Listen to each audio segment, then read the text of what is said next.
Welcome to Kahani universe. यहाँ हम fantasy system और कल्टीवेशन नॉवेल्स को हिंदी में समझते और एक्सप्लोर करते हैं। प्लॉट, वर्ल्ड बिल्डिंग और ट्विस्ट, सब कुछ clear. Let's begin the story. Disclaimer: ये वीडियो सिर्फ एजुकेशन, रिव्यू और एक्सप्लेनेशन के पर्पस के लिए है। नॉवेल के सभी कॉपीराइट्स उनके असली क्रिएटर्स और पब्लिशर्स के पास हैं। हम कोई ओनरशिप क्लेम नहीं करते। अगर किसी राइट्स होल्डर को इश्यू हो, हम कंटेंट को रिमूव या मॉडिफाई कर देंगे। इस समय उसने अपने युवानशु संतुलन पर नजर डाली। 190 वर्ष। काफी अच्छा। इसका मतलब यह था कि सैद्धांतिक रूप से वह बिना किसी बीमारी, आपदा या किसी दुर्घटना के अगले 190 वर्षों तक जीवित रह सकता है। विनमुली के शरीर में शेष युवानशु उस महिला से कहीं अधिक था। युवानशु के इतने वर्षों के साथ गु यांग अंततः फार्मास्यूटिकल बायोलॉजी में अपना शोध शुरू कर सका। एक बार जब उन्होंने इस क्षेत्र में अनुसंधान के नतीजे पेश किए तो एक और उन्हें प्रसिद्धि और भाग्य दोनों प्राप्त हो सकते थे। उस समय भले ही ब्लैक नाइट बुचर की पहचान वास्तव में उजागर हो गई हो, जब तक कोई ठोस सबूत नहीं था, कोई भी उसे छू नहीं सकता था। दूसरी ओर यह उसके शारीरिक सुधार का मार्ग भी प्रशस्त कर सकता है। फार्मास्यूटिकल बायोलॉजी में एक प्रतिभाशाली व्यक्ति के लिए अपने स्वयं के पक्षाघात का इलाज करना कोई बड़ी बात नहीं होगी, है ना? इसके अलावा यदि वह विभिन्न मौजूदा बीमारियों को ठीक करने का कोई तरीका ढूंढ सके तो वह अपने शेष युवानशु के अनुसार वास्तव में कई सौ वर्षों तक जीवित रह सकता है। अन्यथा यदि वह गलती से किसी लाइलाज बीमारी का शिकार हो जाता तो युवानशु की कोई भी मात्रा उसके उपभोग का सामना नहीं कर पाती। इस समय के दौरान गुयांग ने पहले से ही सभी चिकित्सा पुस्तकों को पढ़ लिया था। निश्चित रूप से ये युवानशु अंतरिक्ष में एक छोटे से चंद्रमा की रूपरेखा छोड़कर पूरी खजूर निगलने जैसा था। अब उसे कटौती के लिए युवानशु का उपयोग करने की आवश्यकता थी। उन्होंने युवानशु सितारों को एक एक करके इस चंद्रमा में एकीकृत किया और उनके दिमाग में चिकित्सा के बारे में ज्ञान तेजी से बढ़ गया। चिकित्सा ज्ञान वास्तव में विशाल और गहन था। इसमें कोई आश्चर्य नहीं कि मेडिकल स्नातक छात्रों को एक अतिरिक्त वर्ष अध्ययन करना पड़ा। गुयांग ने एक ही बार में युवानशु के 40 साल इसमें निवेश कर दिए, तभी उसने मानवता के सभी मौजूदा चिकित्सा ज्ञान को अच्छी तरह से सीख लिया। उसे लगा कि उसका सिर सूज गया है, जैसे किसी ने हर कोण से उस पर मुक्का मारा हो। लानत है, ये पता चला कि जब तक आप बेवकूफ नहीं बन जाते तब तक पढ़ाई करना सिर्फ एक मजाक नहीं था, बल्कि एक अत्यधिक संभावित जोखिम वाली घटना थी। उन्होंने व्हीलचेयर पर अपना सिर झुकाया और असुविधा से राहत पाने के लिए अपने हाथ से अपनी कनपटी की मालिश की। इस समय सु चेंग, जो अभी अभी रसोई में सूप उबाल रही थी, बाहर चली गई। ये देखकर कि गुयांग का चेहरा थोड़ा पीला पड़ गया था, वह जल्दी से उसे देखने के लिए दौड़ी। श्रीमान गु, क्या तुम ठीक हो? आप कुछ हटके क्यों दिखते हैं? मैं तुम्हारे लिए एक गिलास पानी डालने जाऊंगा। सु चेंग ने ध्यान से गर्म पानी पकड़ा और गुयांग को सौंप दिया। गुयांग ने एक घूंट लिया और उत्तर दिया, यह कोई गंभीर बात नहीं है, बस बहुत सारी किताबें पढ़ी हैं और इससे दिमाग पर थोड़ा बोझ पड़ता है। अगली बार जब तुम आओ तो मेरे दिमाग को पोषण देने के लिए कुछ अखरोट लेकर आना। ये सुनकर सु चेंग ने चिढ़ाया, देखा, मैंने तुमसे कहा था जितना चबा सकते हो उससे ज्यादा काटना। ये पहले से ही बहुत अच्छा है कि श्री गु ने कंप्यूटर ज्ञान में महारत हासिल कर ली है और वह अभी भी सभी चिकित्सा ज्ञान को खत्म करने के बारे में सोच रहे हैं। मैं इतनी सारी किताबें पूरी भी नहीं पढ़ पाता, क्या आप डॉक्टरेट पाने या प्रोफेसर बनने की योजना बना रहे हैं? गुयांग ने अपना हाथ लहराया, इन पुस्तकों को अब दूर रखा जा सकता है, वे अस्थायी रूप से बेकार हैं। सु चेंग ने सिर हिलाया, ये सही है, पता है कि किसी कठिनाई से कब पीछे हटना है। लेकिन गुयांग ने कहा, यह सिर्फ इतना है कि मैंने सीखना पहले ही समाप्त कर लिया है, ये सब अब मेरे दिमाग में है, मुझे अब किताबों की जरूरत नहीं है। सु चेंग का हाथ, जो डेस्क साफ कर रहा था, तुरंत जम गया। एक रोबोट की तरह उसने धीरे से अपना सिर घुमाया। मिस्टर गु, क्या आप मजाक कर रहे हैं? आपने उन सभी को पढ़ लिया? गुयांग ने सिर हिलाया, हाँ, यह उतना कठिन नहीं लगता। सु चेंग लगभग चिल्लाया, मुश्किल नहीं, मिस्टर गु, आप मजाक कर रहे होंगे। जब मैं कॉलेज में था, मैं हर दिन कड़ी मेहनत करता था और फिर भी लगभग स्नातक नहीं हो पाता था। मिस्टर गु, मैं आपको बता दूं, इन किताबों को पढ़ने का मतलब यह नहीं है कि आप सब कुछ समझ गए हैं। आपको सिद्धांतों को बार बार गहराई से पढ़ना और समझना होगा। यदि आप मुझ पर विश्वास नहीं करते हैं तो मैं आपसे कुछ प्रश्न पूछूंगा, मैं गारंटी देता हूं कि आप उनका उत्तर नहीं दे पाएंगे। ये कहते हुए सु चेंग ने उसके सामने आणविक जीव विज्ञान के सिद्धांत की एक प्रति उठाई, जो कि क्षेत्र में प्रसिद्ध रूप से अस्पष्ट और समझने में कठिन थी। डीएनए प्रतिकृति के दौरान डीएनए पॉलीमरेज का प्रूफ रीडिंग कार्य कैसे प्राप्त किया जाता है? गुयांग ने अपनी कनपटी रगड़ते हुए और जम्हाई लेते हुए लापरवाही से उत्तर दिया, डीएनए पॉलीमरेज में 3-5 एक्सोन्यूक्लियस गतिविधि होती है, जो इसके प्रूफ रीडिंग कार्य के लिए महत्वपूर्ण है। डीएनए प्रतिकृति के दौरान यदि जोड़ा गया न्यूक्लियोटाइड टेम्पलेट स्ट्रैंड का पूरक नहीं है तो डीएनए पॉलीमरेज की 3-5 एक्सोन्यूक्लियस गतिविधि सक्रिय हो जाती है। ये गलत तरीके से शामिल न्यूक्लियोटाइड को हटा देती है और फिर डीएनए पॉलीमरेज सही न्यूक्लियोटाइड जोड़ना जारी रखता है, जिससे आधार के साथ प्रतिकृति की सटीकता सुनिश्चित होती है। बेमेल दर न्यूनतम 10⁻⁻9 से 10⁻⁻10।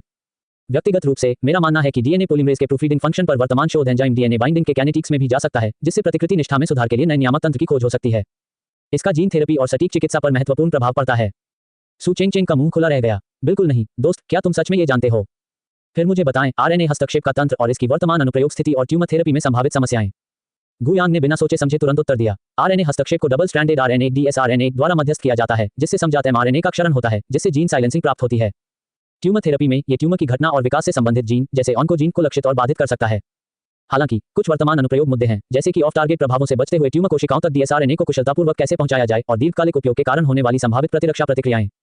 मुझे लगता है कि नए प्रकार के नैनोकैरियर्स को डिजाइन किया जा सकता है, जिसमें डीएसआरएनए की सटीक डिलीवरी प्राप्त करने के लिए ट्यूमर कोशिकाओं के विशिष्ट रिसेप्टर्स का उपयोग किया जा सकता है, जबकि लक्ष्यीकरण में सुधार और ऑफ टारगेट जोखिमों को कम करने के लिए डीएसआरएनए के अनुक्रम डिजाइन को अनुकूलित किया जा सकता है। सु चेंग के हाथ में मौजूद किताब धड़ाम से जमीन पर गिर गई और वह पूरी तरह से स्तब्ध रह गई। जिस तरह से उसने गुयांग को देखा, ऐसा लगा मानो वह किसी राक्षस को देख रही हो।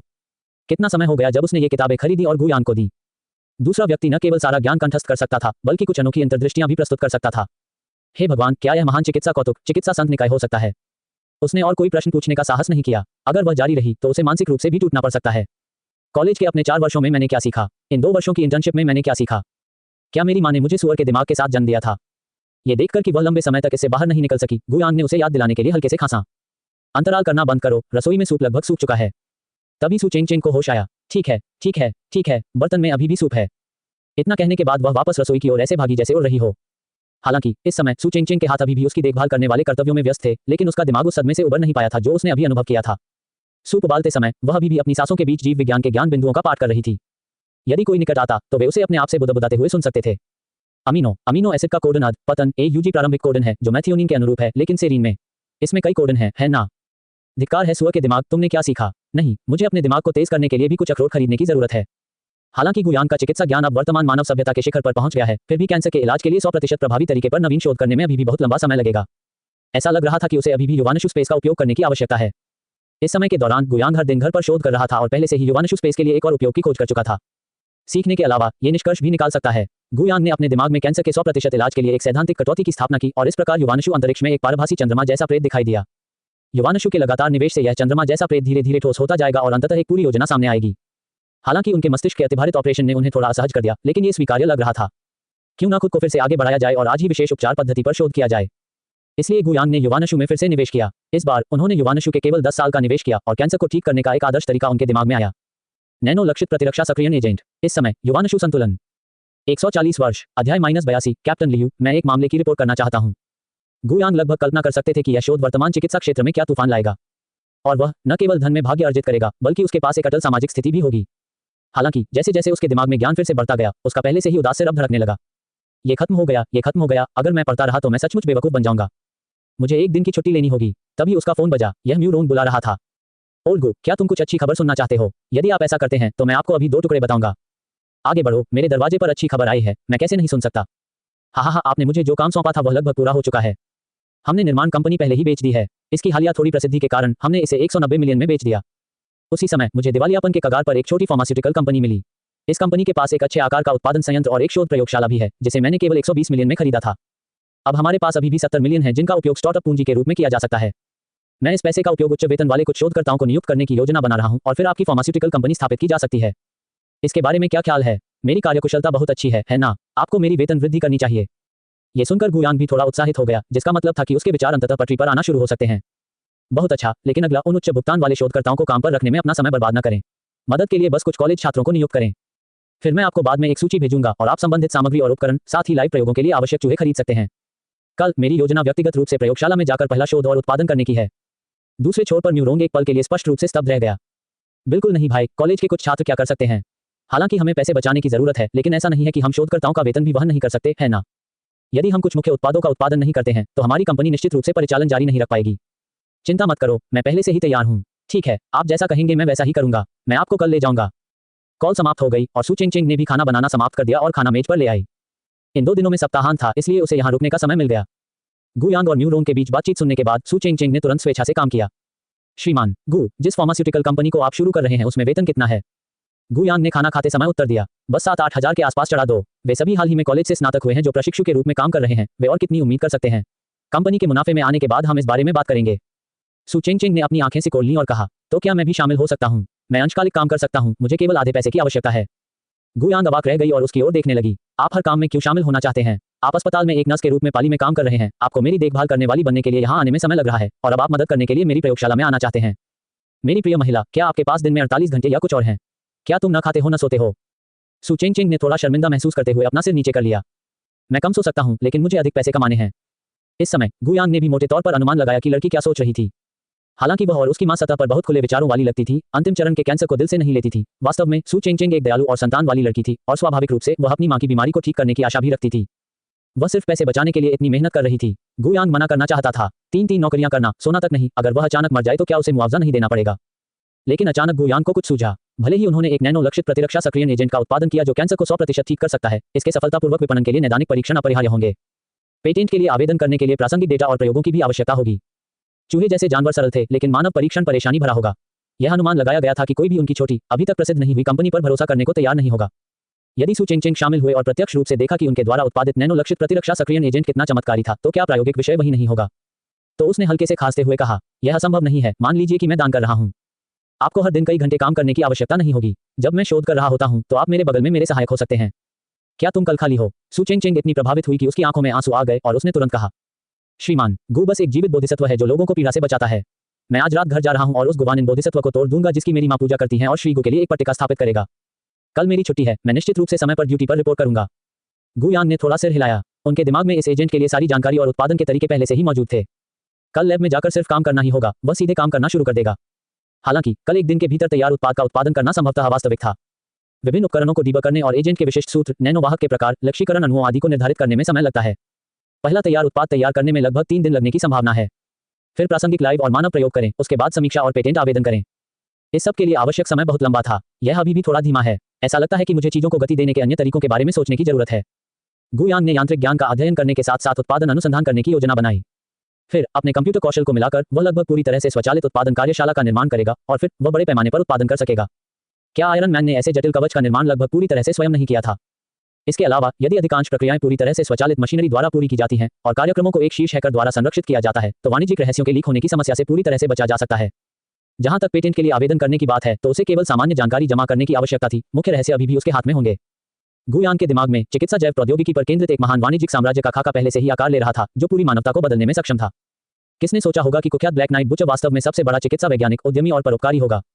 अगर आपने इसके बारे में सोचा भी, तो क्या आप इसके बारे में कुछ कर सकते हैं? ... ब्लैक टाइगर कार्यालय की फर्श से छत तक की खिड़की के सामने खड़ा था। उसके 2 अधीनस्थ जो हमेशा उसका पीछा करते थे, उसके पीछे खड़े थे।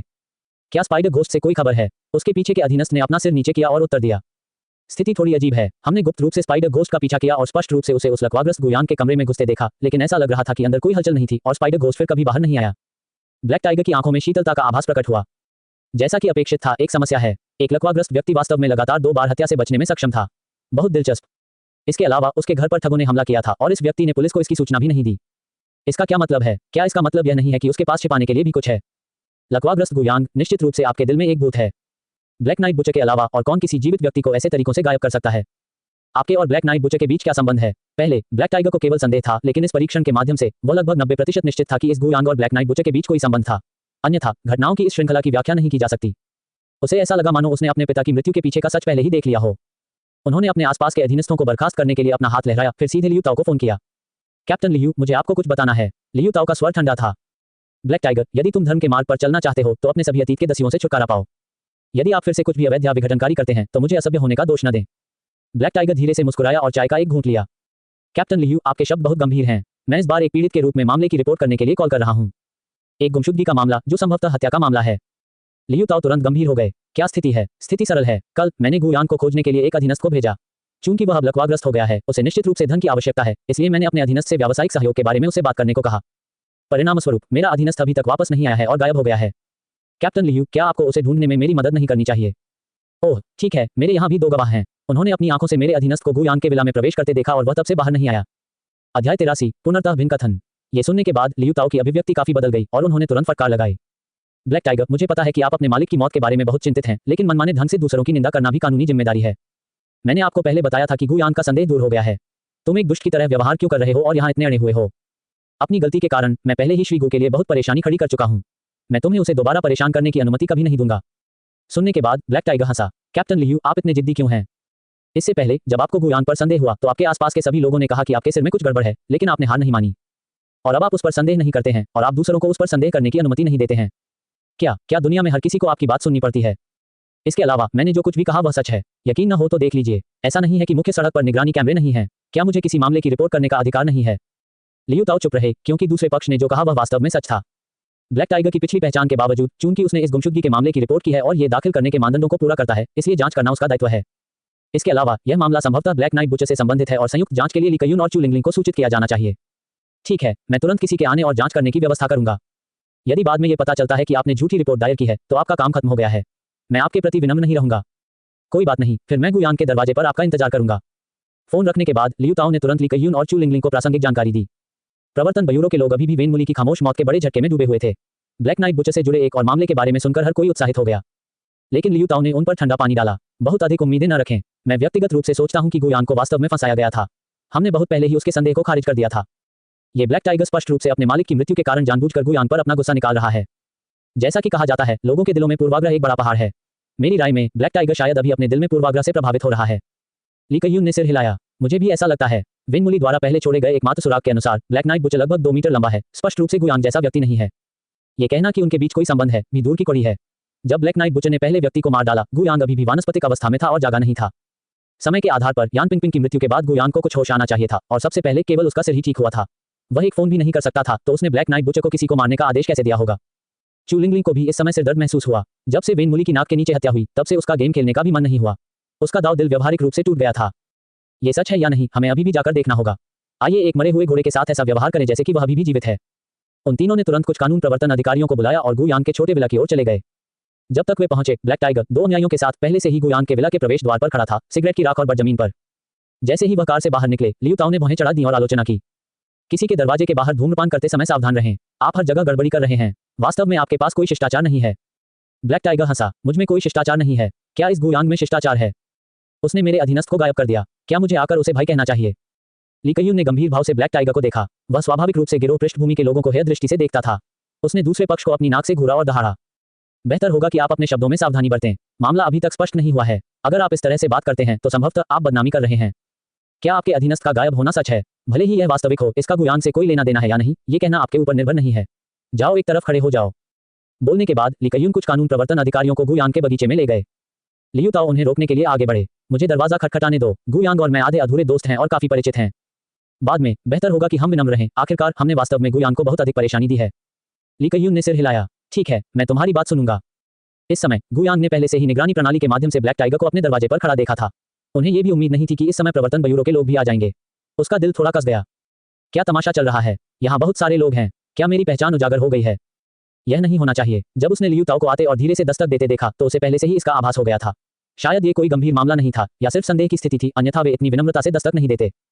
भाई गुयांग, क्या आप घर पर हैं? हमारे यहाँ एक मामला है जिसमें पूछताछ के लिए आपके सहयोग की आवश्यकता है। क्या हम आपको परेशान कर सकते हैं? गुयांग ने अपनी इलेक्ट्रिक व्हीलचेयर को नियंत्रित किया और धीरे धीरे दरवाजे के पास आया, बड़ा दरवाजा खोला और बाहर की भीड़ को देखकर कुछ आश्चर्यचकित भाव दिखाया। ये कितना बड़ा मामला है जिसमें इतने सारे कानून प्रवर्तन अधिकारियों को एक साथ जांच करने की आवश्यकता है। अंदर आओ सब लोग, चलो चाय पीते हैं और धीरे धीरे बात करते हैं। गुयांग ने अपनी व्हीलचेयर को नियंत्रित किया और धीरे से लिविंग रूम में प्रवेश किया। ली कयून, चू लिंगलिंग और उनके पीछे के अन्य लोग थोड़ा झुके और बोले, तो फिर हम तुम्हें परेशान करेंगे। फिर उन्होंने गुयांग का पीछा किया। घर के लेआउट पर नजर डालने के बाद ली कयून ने अस्थायी रूप से पूछा, मिस्टर गु की शारीरिक स्थिति अब कैसे ठीक हो रही है? गुयांग मूल रूप से सभी के लिए खुद चाय बनाना चाहते थे, लेकिन लियू ताओ ने तुरंत ये काम अपने हाथ में ले लिया। ठीक है, मुझे करने दो। मैं इस लिविंग रूम की चीजों से काफी परिचित हूँ। यह आपके लिए असुविधाजनक है, बाद में गर्म पानी से झुलस न जाएं। गुयांग ने कृतज्ञतापूर्वक कहा, तो धन्यवाद। फिर वह सोफा क्षेत्र में आया और बैठ गया और हंसते हुए ली कयून के प्रश्न का उत्तर दिया। ये ठीक है, मैं हर दिन पहले दिन की तुलना में थोड़ा बेहतर महसूस करता हूँ और मैं हाल ही में चिकित्सा ज्ञान सीखने के लिए कड़ी मेहनत कर रहा हूँ और मैंने बहुत कुछ हासिल किया है। शायद मैं खुद को ठीक भी कर सकता हूँ। ली कयून ने भौहें उठाई। ओह, मुझे एहसास ही नहीं हुआ कि मिस्टर गु इतने प्रेरित थे। जैसा कि अपेक्षित था, आप युवा और होनहार हैं। बिना किसी देरी के हम इस बार यहाँ हैं क्योंकि मिस्टर ब्लैक टाइगर ने एक मामले की सूचना दी है। उन्होंने एक बार आपके साथ व्यापार पर चर्चा करने के लिए एक अधीनस्थ को भेजा था, लेकिन उनका अधीनस्थ आपके विला के अंदर गायब हो गया और अभी तक बाहर नहीं आया है, इसलिए हम स्थिति के बारे में पूछना चाहते हैं। क्या मैं पूछ सकता हूँ कि क्या मिस्टर गु ने ब्लैक टाइगर के उस अधीनस्थ को देखा है? जैसे ही गुयांग ने यह सुना, उसने तुरंत प्रतिक्रिया दी। तो इसका कारण था उस स्पाइडर घोस्ट का गायब हो जाना। यह कहना बहुत ही नकली होगा कि उसने उसे नहीं देखा था। थोड़ी झिझक के बाद उसे तुरंत एक विचार आया। ब्लैक टाइगर को देखते हुए उसकी आंखें डर से भर गईं और वह हकलाने लगा। मैंने उस व्यक्ति को देखा था। उसने कहा कि उसका नाम घोस्ट स्पाइडर है और वह आधी रात को खिड़की से चढ़कर मेरे कमरे में दाखिल हुआ। मैं उस समय गहरी नींद में सो रहा था, लेकिन उसने मुझे सीधे बिस्तर से खींच लिया और बुरी तरह पीटा। उनकी तकनीक बहुत अनुभवी थी। उसने मुझे रजाई से ढक दिया और मुझे पीटा, जिससे कोई बाहरी चोट नहीं आई, लेकिन उस समय मुझे ऐसा लगा जैसे मुझे पीट कर मार डाला जाएगा। मुझे बुरी तरह पीटने के बाद उसने एक संदेश छोड़ा जिसमें मुझसे कहा कि मैं पुलिस को मत बुलाऊं, नहीं तो भविष्य में हर दिन कोई ना कोई मुझे पीटने आएगा, और यह भी कहा कि मैंने किसी को नाराज कर दिया है। मुझे नाराज नहीं करना चाहिए था। मुझे पीटने के बाद उसने मेरे घर से कुछ कीमती सामान भी चुरा लिया और फिर से खिड़की के रास्ते भाग गया। मैं सिर्फ एक लकवाग्रस्त व्यक्ति हूं जो अपने शरीर के निचले आधे हिस्से को हिला नहीं सकता। मैंने गिरोह के इन सदस्यों को अपमानित करने की बिल्कुल भी हिम्मत नहीं की और मामले की रिपोर्ट न करने का विकल्प चुनते हुए उस समय केवल चुपचाप सहता रहा। जहां तक आपके ये कहने का सवाल है कि वह व्यक्ति बाद में गायब हो गया, मुझे नहीं पता कि वह कहां गया। इन शब्दों को कहते समय गुयांग ने चुपचाप अपनी आंख के कोने से ब्लैक टाइगर को देखा, साथ ही कुछ हद तक भयभीत अभिव्यक्ति भी दिखाई। गुयांग की कहानी सुनकर लियू ताओ, जो पहले से ही उसे अपना दोस्त मानता था, तुरंत क्रोधित हो गया। उसने गुस्से से ब्लैक टाइगर की नाक की ओर इशारा किया और शाप दिया। कमीने, मैंने तुमसे तब क्या कहा था? यदि तुम कोई अवैध कार्य करोगे तो मैं तुम्हें कभी नहीं छोड़ूंगा। मुझे उम्मीद नहीं थी कि आप वास्तव में अब पहले दूसरों पर आरोप लगाएंगे। अच्छा, आप वास्तव में सोचते हैं कि आप बिना किसी डर के कार्य कर सकते हैं, सिर्फ इसलिए कि आप कुछ वर्षों से गिरोह में हैं? क्या आप ऐसा सोचते हैं? सबसे पहले मेरे लिए उसे हथकड़ी पहनाओ। ली कयून के मन में ब्लैक टाइगर के बारे में कोई अच्छी धारणा नहीं थी। हालांकि इस आदमी ने जियोंग चुवान के संरक्षण में सीधे तौर पर किसी की हत्या नहीं की थी, लेकिन उसने अप्रत्यक्ष रूप से कई बुरे काम किए थे। अब वह अपना भूमिगत उद्योग दूसरों को सौंपकर अपना नाम सफेद करना चाहता है। ये कैसे इतना आसान हो सकता है? उन्होंने सीधे खुद कार्रवाई की, ब्लैक टाइगर को एक ही बार में मेज पर दबा दिया, हथकड़ी खींच ली और उन्हें उस पर डालने की तैयारी की। अध्याय -84 लोगों के मन में पूर्वाग्रह। प्रवर्तन ब्यूरो के लोगों को उस समय ब्लैक टाइगर के बयान पर वास्तव में विश्वास नहीं हुआ। आप अंडरवर्ल्ड का कोई व्यक्ति व्यवसाय के बारे में बात करने के लिए किसी के पास जाते हैं, आप किस प्रकार के व्यवसाय के बारे में बात कर रहे हैं? यह अवैध और आपराधिक गतिविधियों से ज्यादा कुछ नहीं है। घटनास्थल पर दो पूरी तरह से अलग अलग खाते दिखाई दिए। एक ब्लैक टाइगर से आया था, जो अंडरवर्ल्ड में पैदा हुआ था और जिसके हाथ गंदे कामों से रंगे हुए थे। दूसरा एक साधारण परिवार का एक होनहार युवक था, जिसने व्यवसाय शुरू करने के लिए कड़ी मेहनत की, लेकिन दुर्भाग्य का सामना करना पड़ा और आधे जीवन के लिए अपाहिज हो गया। यदि यह आप होते तो आप किस पर विश्वास करना चुनते? ब्लैक टाइगर अब व्यक्तिगत रूप से अनुभव कर रहा था कि लोगों के दिलों में पूर्वाग्रह का एक बड़ा पहाड़ होने का क्या मतलब है। हालांकि उसके पास कुछ ताकत थी, लेकिन अब उसमें विरोध करने की हिम्मत नहीं थी, इसलिए वह केवल जोर से विनती कर सकता था। नहीं, वह झूठ बोल रहा है। मुझे एक और मौका दीजिए, मैं अब भी बहस कर सकता हूँ। नहीं, बहस कीजिए। मेरे अधीनस्थ गारंटी दे सकते हैं कि स्पाइडर घोस्ट उनके विला में प्रवेश करने के बाद कभी बाहर नहीं आया। ये लड़का अवश्य ही ब्लैक नाइट बुचर से संबंधित होगा। स्पाइडर घोस्ट के मारे जाने के बाद उसने उसे अपने ही घर में छिपा दिया होगा, शव को हटाने का भी समय नहीं मिला। यदि आप अभी खोजेंगे तो वह आपको अवश्य मिलेगा। यदि आप उसे नहीं ढूंढ पाए तो मैं अपना दोष स्वीकार करने और आपके साथ वापस जाने को तैयार हूं। तुम जब तक चाहो मुझे कैद में रख सकते हो। दहाड़ने के बाद ब्लैक टाइगर ने फिर भी गुयान को घूर कर देखा और शाप दिया। आप छाया में छुपे घृणित खलनायक, क्या आप हर किसी को खोज करने की हिम्मत करते हैं? उन्होंने जो अनुरोध किया उससे लियू ताओ को और भी अधिक अनुचित महसूस हुआ। ठोस सबूत के बिना वे गुयान के घर की तलाशी लेने के योग्य भी नहीं थे। हालांकि गुयान की अभिव्यक्ति दृढ़ थी। उसने अपना सिर उठाया और लियू ताओ और ली कयुन से कहा, दो कैप्टन, मैं आपको अपनी बेगुनाही साबित करने के लिए मेरे घर की तलाशी लेने की इजाजत देता हूं। दोनों ने एक दूसरे की ओर देखने के बाद सिर हिलाया। लियू ताओ ने गुयान के कंधे को थपथपाया और कहा, भाई, तुम्हारे साथ अन्याय हुआ है। यह मामला खत्म होने के बाद मैं कुछ खाने पीने का सामान जरूर खरीदूंगा और तुम्हारे दरवाजे पर माफी मांगने आऊंगा। ली कयुन, जो उनके बगल में थे, ने भी कहा, चिंता मत करो, अगर इस मामले का वास्तव में तुमसे कोई लेना देना नहीं है तो इस आदमी के गिरफ्तार होने के बाद मैं निश्चित रूप से उसे अपना गुस्सा निकालने के लिए एक अच्छा सबक सिखाऊंगा। लियू ताओ क्षेत्र में एक अनुभवी आपराधिक जांच कप्तान के रूप में स्वाभाविक रूप से ब्लैक टाइगर की कमान के तहत गंदे कामों के बारे में बहुत अच्छी तरह से जानते थे। गुयान के साथ थोड़ी दोस्ती होने के कारण वह मदद नहीं कर सका, लेकिन गुयान की ओर झुक गया। जहां तक ली कायुन की बात है, वह एक धनी परिवार का विदेशी छात्र था और स्वाभाविक रूप से अंदर से गौरवान्वित था। गुयान युवा और होनहार था, उसने शून्य से शुरुआत की और व्यवसाय में सफलता हासिल की, मुश्किल से उसका ध्यान अपनी ओर आकर्षित कर सका। लेकिन ये ब्लैक टाइगर एक गुंडा पृष्ठभूमि का बदमाश था, इसलिए ली कयुन का झुकाव स्वाभाविक रूप से गुयान की ओर अधिक था। हालांकि ब्लैक टाइगर को अभी तक हथकड़ी नहीं पहनाई गई थी, लेकिन वहां खड़े होकर वो लगातार इन दो लोगों की ओर घूर रहा था और बेहद निराश महसूस कर रहा था। लानत है, मैं मामले की जांच में आपकी मदद कर रहा हूं, आपको सुराग दे रहा हूं, लेकिन आप अभी भी मुझ पर विश्वास नहीं करते हैं और यहां तक कि मुझे गिरफ्तार करना चाहते हैं।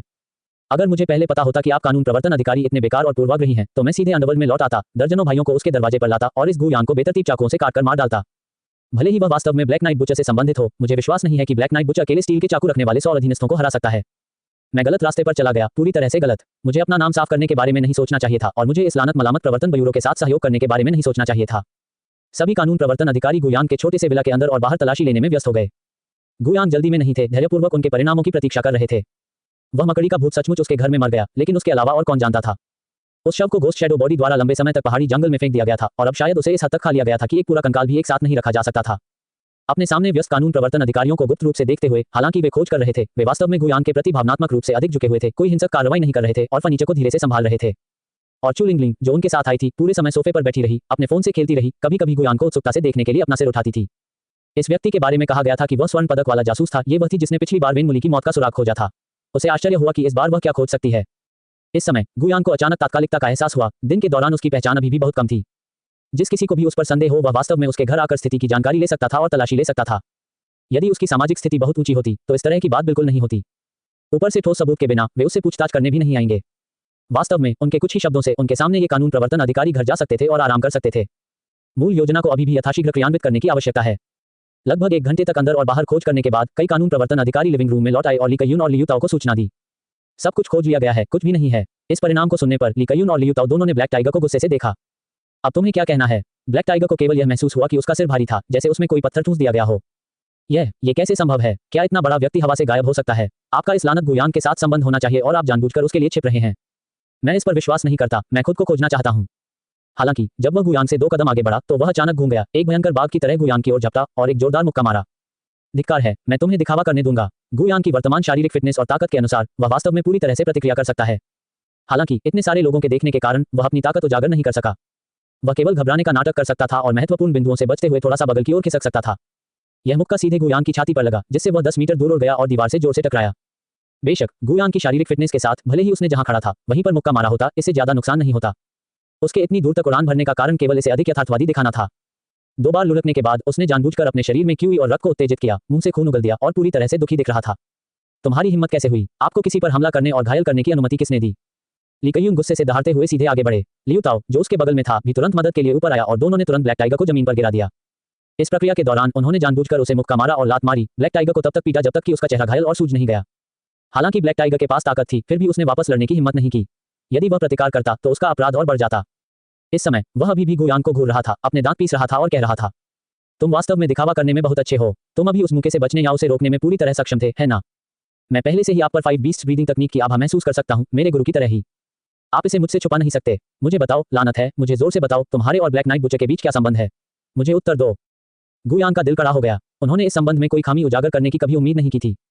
हालांकि यह अपरिहार्य था। उसने पहले से ही 5 बीस्ट ब्रीथिंग तकनीक को बेहद कुशल स्तर तक विकसित कर लिया था और उसकी हर हरकत में उस अनोखी आभा को मिटाना स्वाभाविक रूप से मुश्किल था। ऐसा कहा जाता है कि प्राचीन समय में मार्शल आर्ट के विशेषज्ञ केवल एक नजर से यह निर्धारित कर सकते थे कि दूसरा व्यक्ति किस शैली का अभ्यास कर रहा है। संभवतः ब्लैक टाइगर का मूल्यांकन इसी पद्धति के आधार पर किया गया। लेकिन ये कोई बड़ी समस्या नहीं थी। अब ये प्राचीन काल जैसा नहीं था। वहां इतने सारे प्राचीन मार्शल आर्ट अभ्यासी नहीं थे और उनमें से केवल 2 ही 5 बीस्ट ब्रीदिंग तकनीक जानते थे। जब तक उसका निपटारा किया जाता, ये दोष दूर हो जाता। ब्लैक टाइगर की दहाड़ सुनकर गुयांग का चेहरा दर्द से भर गया। उसने खुद को सहारा देने और जमीन से उठने के लिए संघर्ष किया और जोर जोर से खांसते हुए उसने कहा, क्या सांस लेने की तकनीक? मैं नहीं जानता। इस दयनीय उपस्थिति ने घटनास्थल पर मौजूद कई कानून प्रवर्तन अधिकारियों को अत्यधिक सहानुभूति महसूस कराई। ब्लैक टाइगर को वश में करने के बाद लियू ताओ और कई कानून प्रवर्तन अधिकारियों ने जल्दी और सावधानी से गुयांग को उसकी व्हीलचेयर में वापस लाने में मदद की और चिंता के साथ पूछा, भाई गुयांग, आप कैसे हैं? मैं आपको तुरंत जांच के लिए अस्पताल ले जाऊंगा।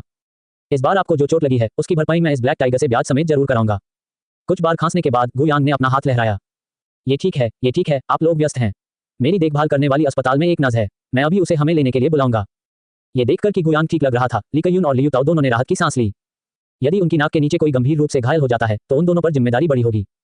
ली कयून गुस्से में थे और उन्होंने ब्लैक टाइगर को उसके सिर के पीछे कई बार जोरदार मुक्का मारा, जिससे वह लगभग बेहोश हो गया। यहाँ अभी भी पागलपन का अभिनय कर रहा हूँ। आप कहते हैं कि आपका अधीनस्थ गायब है, लेकिन सभी मौजूदा संकेत बताते हैं कि आपका अधीनस्थ लालची हो गया और पैसे लेकर भाग गया। आपने कहा कि उसने घर में एक शव छिपाया, लेकिन हमने हर जगह खोजा और कुछ नहीं मिला। अब आपने ये कहकर हमला भी कर दिया कि उसका संबंध ब्लैक नाइट बुचे से है। क्या तुम यहाँ मेरे लिए एक पागल की भूमिका निभा रहे हो? इस बार स्वर्ग का राजा भी तुम्हें नहीं बचा सकता। मैं ये सुनिश्चित करूंगा कि आप प्रवर्तन ब्यूरो में अपनी एक परत खो दें। अध्याय -85 चू लिंगलिंग का संदेह। जिस व्यक्ति ने आपके साथ अन्याय किया वह आपसे बेहतर जानता है कि आपके साथ कितना अन्याय हुआ है।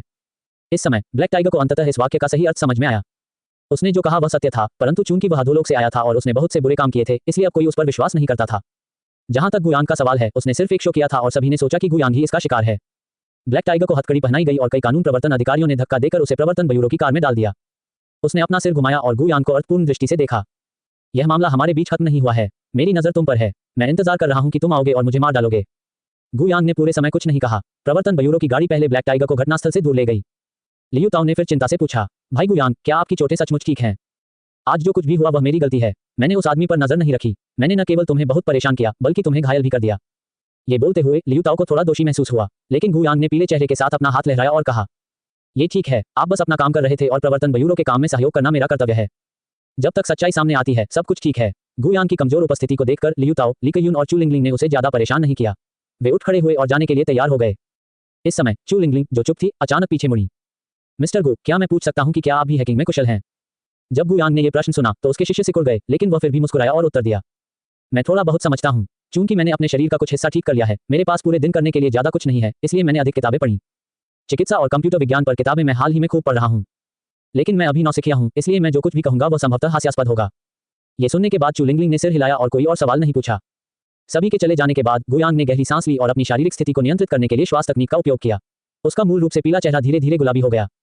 उसकी मुट्ठियां धीरे धीरे भिंच गईं। ये परेशानी वाली बात है। ऐसा लगता है कि इस चू लिंगलिंग को भी मेरी पहचान के बारे में कुछ संदेह है। बिना किसी ठोस सबूत के भी एक महिला का अंतर्ज्ञान सबसे रहस्यमय होता है। अभी जाते समय उसने जो प्रश्न पूछा वह निश्चित रूप से आकस्मिक नहीं था। और यह ब्लैक टाइगर, इस आदमी ने वास्तव में मेरी असामान्यता का परीक्षण करने के लिए एक अधीनस्थ की बलि दी और यहाँ तक कि देखा कि मैंने पहले ही 5 जानवरों की सांस लेने की तकनीक सीख ली थी। उसे मरना ही होगा। जब तक ब्लैक टाइगर एक दिन के लिए भी जीवित है, वह अनिवार्य रूप से मेरी पहचान उजागर करने के लिए हर तरह की कोशिश करेगा और परेशानी बढ़ जाएगी। गुयांग को एहसास हुआ कि भले ही उसने दोबारा संदेह पैदा किया हो, उसे पहले इस आदमी से निपटना होगा। जहां तक चू लिंगलिंग के संदेह का सवाल है, वह बाद में इसे अन्य दिशाओं में निर्देशित करने का प्रयास कर सकता है।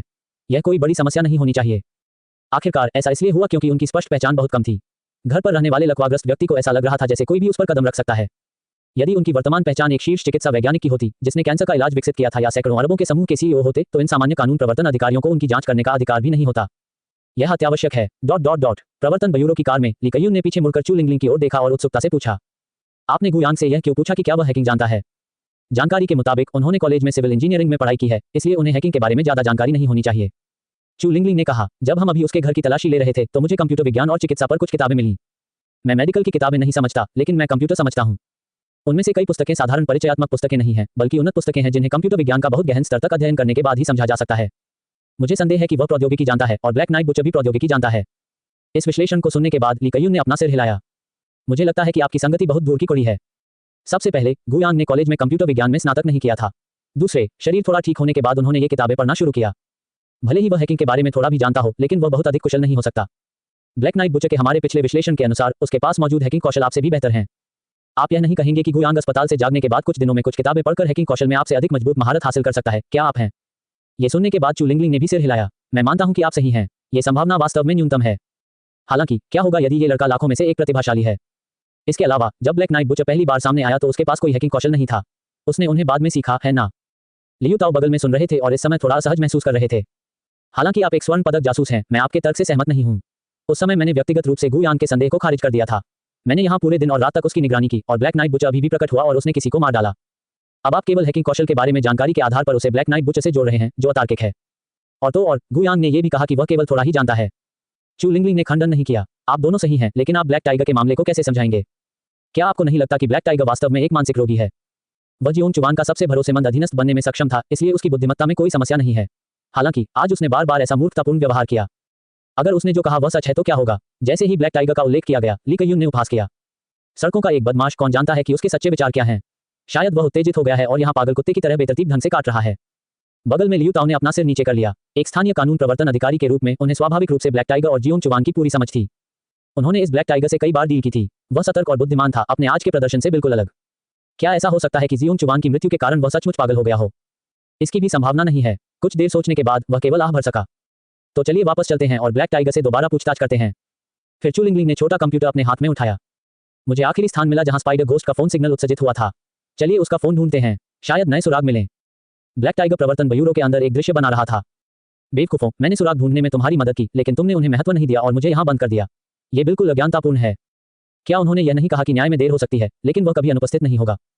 धिक्कार है, ये बिल्कुल बेवकूफी है। यदि मैं जानता कि तुम इतने निकम्मे हो तो मुझे उसी समय तुम्हारा सहयोग न करना चाहिए था। मुझे गुयांग को हैक करने के लिए किसी को बुला लेना चाहिए था। ब्लैक टाइगर क्रोध से पागल हो गया होगा। इस समय वह कोई दिखावा भी नहीं कर रहा था और केवल प्रवर्तन ब्यूरो के अंदर बेतहाशा कोस रहा था। पूछताछ कक्ष में चू लिंगलिंग, ली कयून और लियू ताओ उसके सामने बैठे थे। लियू ताओ सबसे पहले पूछने वाले थे। पागलपन का नाटक करना बंद करो। मैं तुमसे कुछ प्रश्न पूछता हूँ। मौजूदा सुरागों के अनुसार आपके अधीनस्थ के पैसे लेकर भाग जाने की संभावना है। तुम क्या सोचते हो?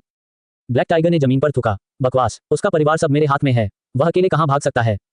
इसके अलावा उस लकवाग्रस्त व्यक्ति के पास अब कितने पैसे हैं? उसके घर में कितनी मूल्यवान वस्तुएं संग्रहित की जा सकती हैं? इस थोड़े से पैसे के लिए पैसे लेकर भाग जाना, क्या मेरे अधीनस्थ का दिमाग खराब हो गया है? और जब तक वह विदेश नहीं चला जाता वह बचकर कहाँ जा सकता है? मैं उसे ढूंढ नहीं पा रहा हूँ। क्या वह मेरे तरीके नहीं जानता? लियू ताओ ने पूछना जारी रखा। लेकिन आपने कहा कि वह अंततः गुयांग के घर में प्रवेश कर गया और फिर बाहर नहीं आया। हमने खोजा और कुछ नहीं मिला। आप इसे कैसे समझाएंगे? ब्लैक टाइगर और भी अधिक क्रोधित था। उसके माथे पर नसें उभरी हुई थी। क्या समझाओ? ब्लैक नाइट बुचर द्वारा जियोंग चुवान को मारने के बाद जियोंग चुवान का शरीर भी चला गया था। क्या आपके प्रवर्तन ब्यूरो ने इसे ढूंढ लिया? मेरी राय में उस शरीर का गायब होना साबित करता है कि गुयांग को कोई समस्या है। उसके और ब्लैक नाइट बुचर के बीच निश्चित रूप से कुछ संबंध है। इसके अलावा मैं आपको एक और रहस्य बता सकता हूँ कि गुयांग ने प्राचीन मार्शल आर्ट सांस लेने की तकनीक विकसित की है। यह मुझे मेरे गुरु जियोंग चुवान ने सिखाया था। मेरे स्वामी ने मरने से पहले मेरे लिए एक मरणासन संदेश छोड़ा था और ब्लैक नाइट बुचर ने सांस लेने की तकनीक के लिए खेती की विधि भी जबरन छीन ली थी। वह गुयांग भी यह जानता है। उसके और ब्लैक नाइट बुचर के बीच निश्चित रूप से कोई संबंध है। अब गुयांग को गिरफ्तार करने के लिए ब्लैक टाइगर ने रहस्य रखने की भी परवाह नहीं की और प्राचीन मार्शल आर्ट सांस लेने की तकनीक का खुलासा किया। इस समय चू लिंगलिंग, जो अपना सिर नीचे करके अपने कीबोर्ड पर टाइप कर रही थी, ने ऊपर देखा। मैंने स्पाइडर घोस्ट का फोन बरामद कर लिया है। अंदर संबंधित चैट रिकॉर्ड हैं। आइए एक नजर डालते हैं। अध्याय -86, खरगोश संस्करण 2 की प्रतीक्षा में। सबसे पहले जो सभी ने देखा वह स्पाइडर घोस्ट का अपने दोस्तों के सामने डींगे हाँकने का चैट इतिहास था।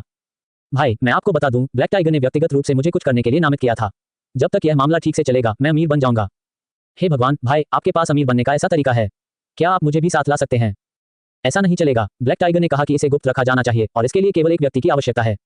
मैंने संगठन में सक्रिय रूप से प्रदर्शन करके यह अवसर पाने के लिए कड़ी मेहनत की।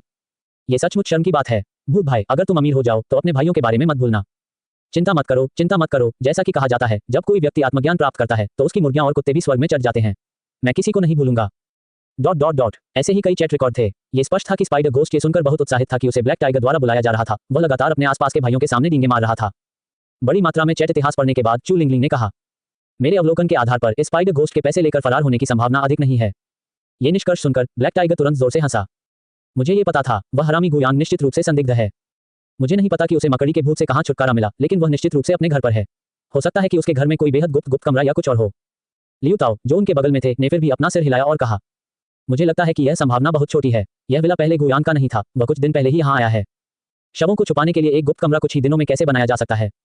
ब्लैक टाइगर अपने फेफड़ों के शीर्ष पर दहाड़ता है। उस कमीने ने सिविल इंजीनियरिंग की पढ़ाई की है। उनके अधीन एक कंस्ट्रक्शन कंपनी है। एक दिन में तहखाना खोदना कोई मुश्किल काम नहीं है। लियू ताओ ने चौड़ी आंखों से उसे देखा। भले ही उसके अधीन अनुभवी लोग हों जो इसे एक दिन में कर सकते हैं, फिर भी निर्माण का कोई निशान कैसे नहीं हो सकता? एक तहखाना खोदने के लिए क्या आपको अतिरिक्त मिट्टी के परिवहन के लिए उत्खननकर्ताओं और ट्रकों की आवश्यकता नहीं है? वह आधी रात में गुप्त रूप से कुछ लोगों को बुलाकर इसकी खुदाई नहीं करा सकता था? क्या ऐसा हो सकता था? भले ही उन्होंने आधी रात को इतने बड़े शोर शराबे के साथ इसे गुप्त रूप से खोदा हो, क्या समुदाय के अन्य पड़ोसियों ने इसे नहीं सुना होगा? पूछताछ कक्ष में मौजूद कुछ लोगों ने काफी देर तक बहस की, लेकिन फिर भी कोई निष्कर्ष नहीं निकला। हालांकि एक बात निश्चित थी, स्पाइडर घोस्ट का गायब होना वास्तव में संदेह से भरा था, और यह कहना मुश्किल था कि इसका गुयांग से कोई लेना देना था या नहीं। अगर पैसे लेने के बाद बाहर निकलते समय इस आदमी पर दूसरों ने घात लगाकर हमला कर दिया तो क्या होगा? इस समय चू लिंगलिंग ने स्पाइडर घोस्ट का फोन रख दिया, भौहें चढ़ गईं और कहा, फिर भी यह मामला हमारे लिए एक अवसर है। ब्लैक नाइट बुचर के बारे में अभी बहुत कम जानकारी है। यहाँ तक कि एक छोटे से सुराग, एक छोटी सी संभावना को भी हमें दृढ़ता से समझना चाहिए, अन्यथा वास्तव में जांच करने के लिए कुछ भी नहीं है। इसलिए मेरा सुझाव है कि हम अपनी पिछली योजना को परिष्कृत करें और इसे फिर से लागू करें। ली कयून ने उसकी ओर देखने के लिए अपना सिर घुमाया। क्या आप पेड़ के पास खरगोश के इंतजार के बारे में बात कर रहे हैं? चू लिंगलिंग ने जोर से सिर हिलाया। हाँ, ये सही है, पेड़ के पास एक खरगोश का इंतजार कर रहा हूँ। पिछले ऑपरेशन में कुछ गड़बड़ी हुई, इस बार हम इसमें सुधार करेंगे। मुझे विश्वास नहीं है कि यह अभी भी सफल नहीं होगा। इसके तुरंत बाद चू लिंगलिंग ने पीछे मुड़कर लियू ताओ से कहा, आज रात आप कानून प्रवर्तन अधिकारियों की एक छोटी टीम को गुयांग के विला के पास ले जाएंगे। मैं तुम्हें सुनने के उपकरणों का एक सेट भी दूंगा। आपको पूरी तरह से ध्यान केंद्रित करना चाहिए और कोई भी सुराग नहीं चुकना चाहिए। यदि गुयांग और ब्लैक नाइट बुचर के बीच कोई संबंध है तो वह निश्चित रूप से असामान्यताएं दिखाएगा। लियू ताओ थोड़ा असंतुष्ट थे। पिछली बार उन्होंने इस तरह की हरकत की थी। अगर इस बार उसने ऐसा दोबारा किया तो क्या गुयांग को यह स्पष्ट नहीं हो जाएगा कि उस पर अभी भी संदेह किया जा रहा है? वे भविष्य में दोस्त कैसे बन सकते हैं? उसके संदेह को देखते हुए ली कयून ने उसे कंधे पर थपथपाया और कहा, आपको तेजी से सोचने की जरूरत है। अगर गुयांग को पता चलता है तो आप उसे बताएं कि प्रवर्तन ब्यूरो ने गुप्त रूप से आपको उसकी सुरक्षा के लिए भेजा है, क्योंकि वे आपराधिक अंडरवर्ल्ड से प्रतिशोध के बारे में चिंतित थे। ये सुनने के बाद लियू ताओ ने तुरंत सराहना की। ये समझ में आता है, आप सचमुच बहुत तेजी से सोचते हैं। फिर चू लिंगलिंग ने व्यवस्था करना जारी रखा। ब्लैक टाइगर के लिए एक अलग सेल तैयार करें। ली कायून, आप सबसे विशिष्ट कानून प्रवर्तन अधिकारियों में से 6 को लेते हैं, मेकअप करते हैं, अपना भेष बदलते हैं और ब्लैक टाइगर के साथ रहने वाले कैदी होने का नाटक करते हैं। मैं निगरानी उपकरणों को पुनर्व्यवस्थित करूंगा। यदि black knight butcher black tiger पर दोबारा हमला करता है तो हम निश्चित रूप से उसे तुरंत गिरफ्तार करने में सक्षम होंगे। और से इन व्यवस्थाओं को सुनने के बाद ब्लैक टाइगर ने तुरंत सराहना की। यह उससे भी अधिक पसंद है। अगर तुमने पहले ही मुझ पर विश्वास कर लिया होता तो कुछ नहीं होता। मुझे लगता है आप बहुत कठोर हैं। बस उस गुयांग को गिरफ्तार करो और उसे कबूलनामे के लिए यातना दो और तुम्हें सब कुछ मिल जाएगा। लियू ताओ ने उस पर अपनी आंखें घुमाई। ये प्रवर्तन ब्यूरो है, आपका आपराधिक अंडरवर्ल्ड नहीं। क्या किसी को यातना देकर स्वीकारोक्ति के लिए प्राप्त की गई चीज को साक्ष्य कहा जा सकता है? ब्लैक टाइगर असंतुष्ट दिख रहा था और बुदबुदा रहा था। बहुत थकाऊ। प्रवर्तन ब्यूरो के लोग तुरंत ऑपरेशन की व्यवस्था करने में लग गए। लियू ताओ ने कानून प्रवर्तन अधिकारियों की एक छोटी टीम ली और गुयांग के विला के प्रवेश द्वार पर वापस चले गए। और यह सब स्वाभाविक रूप से गुयांग द्वारा स्पष्ट रूप से सुना गया था, जिसने पहले ही ली कयून और उनके फोन को सफलतापूर्वक हैक कर लिया था। दिलचस्प बात यह है कि वे एक ही योजना का 2 बार उपयोग करना चाहते हैं। गुयांग के हृदय में भी संकट की भावना प्रकट हुई। भले ही उसने घोस्ट शैडो का इस्तेमाल किया हो और कोई सबूत नहीं छोड़ा हो, फिर भी वह संदिग्ध होने से बच नहीं सका। इस दुनिया में कोई भी वायुरोधी दीवार नहीं है। मुझे डेथ नोट नामक एक एनीमे याद है, जहां नायक एक नोटबुक में अपराधियों के नाम लिखकर उन्हें मार सकता था। उसकी हत्या का तरीका मेरे घोस्ट शैडो बॉडी से भी अधिक शक्तिशाली था, लेकिन क्या वह अभी भी नहीं मिला? जैसे जैसे समय बीतता जाएगा, चू लिंगलिंग और ली कयून अनिवार्य रूप से सच्चाई के और करीब आते जाएंगे। नहीं, इन दोनों लोगों को प्रवर्तन ब्यूरो में बने रहने की अनुमति नहीं दी जा सकती। उन्हें चले जाना चाहिए। हालांकि चू लिंगलिंग और ली कयून को उस पर संदेह था, लेकिन गुयांग का इरादा उन्हें बेरहमी से मारने का नहीं था। इसके बजाय वह अन्य तरीकों के बारे में सोचने लगा। जल्द ही गुयांग वास्तव में एक विचार लेकर आया। धीरे धीरे रात हो गई थी। लियू ताओ और कानून प्रवर्तन अधिकारियों का एक समूह वैन में भीड़ में था। उनके पेट भूख से मरोड़ रहे थे। इसलिए सभी ने एक कप इंस्टेंट नूडल्स बनाए और उन्हें ठंडी हवा में खाया, जो थोड़ा दयनीय था। एक कानून प्रवर्तन अधिकारी ने धीमी आवाज में शिकायत की, कैप्टन लियू, मुझे लगता है कि अब हम वास्तव में एक तिल का ताड़ बना रहे हैं। मिस्टर गु कितने अच्छे इंसान हैं। उन्होंने स्पष्ट रूप से अपने हाथों से शून्य से शुरुआत की और अपने करियर में सफलता हासिल की, लेकिन एक दुष्ट प्रेमिका ने उन्हें फंसाया। अब वह आधा लकवाग्रस्त हो गया है। वह पहले से ही काफी दयनीय है। हम उस पर संदेह भरी नजरें क्यों डालते रहते हैं? अन्य कानून प्रवर्तन अधिकारियों ने भी एक के बाद एक सिर हिलाया। हाँ, चाहे कुछ भी हो, वह अपाहिज है और वह एक वैध व्यवसायी है। वह ब्लैक नाइट बुचर के साथ कैसे शामिल हो सकता है?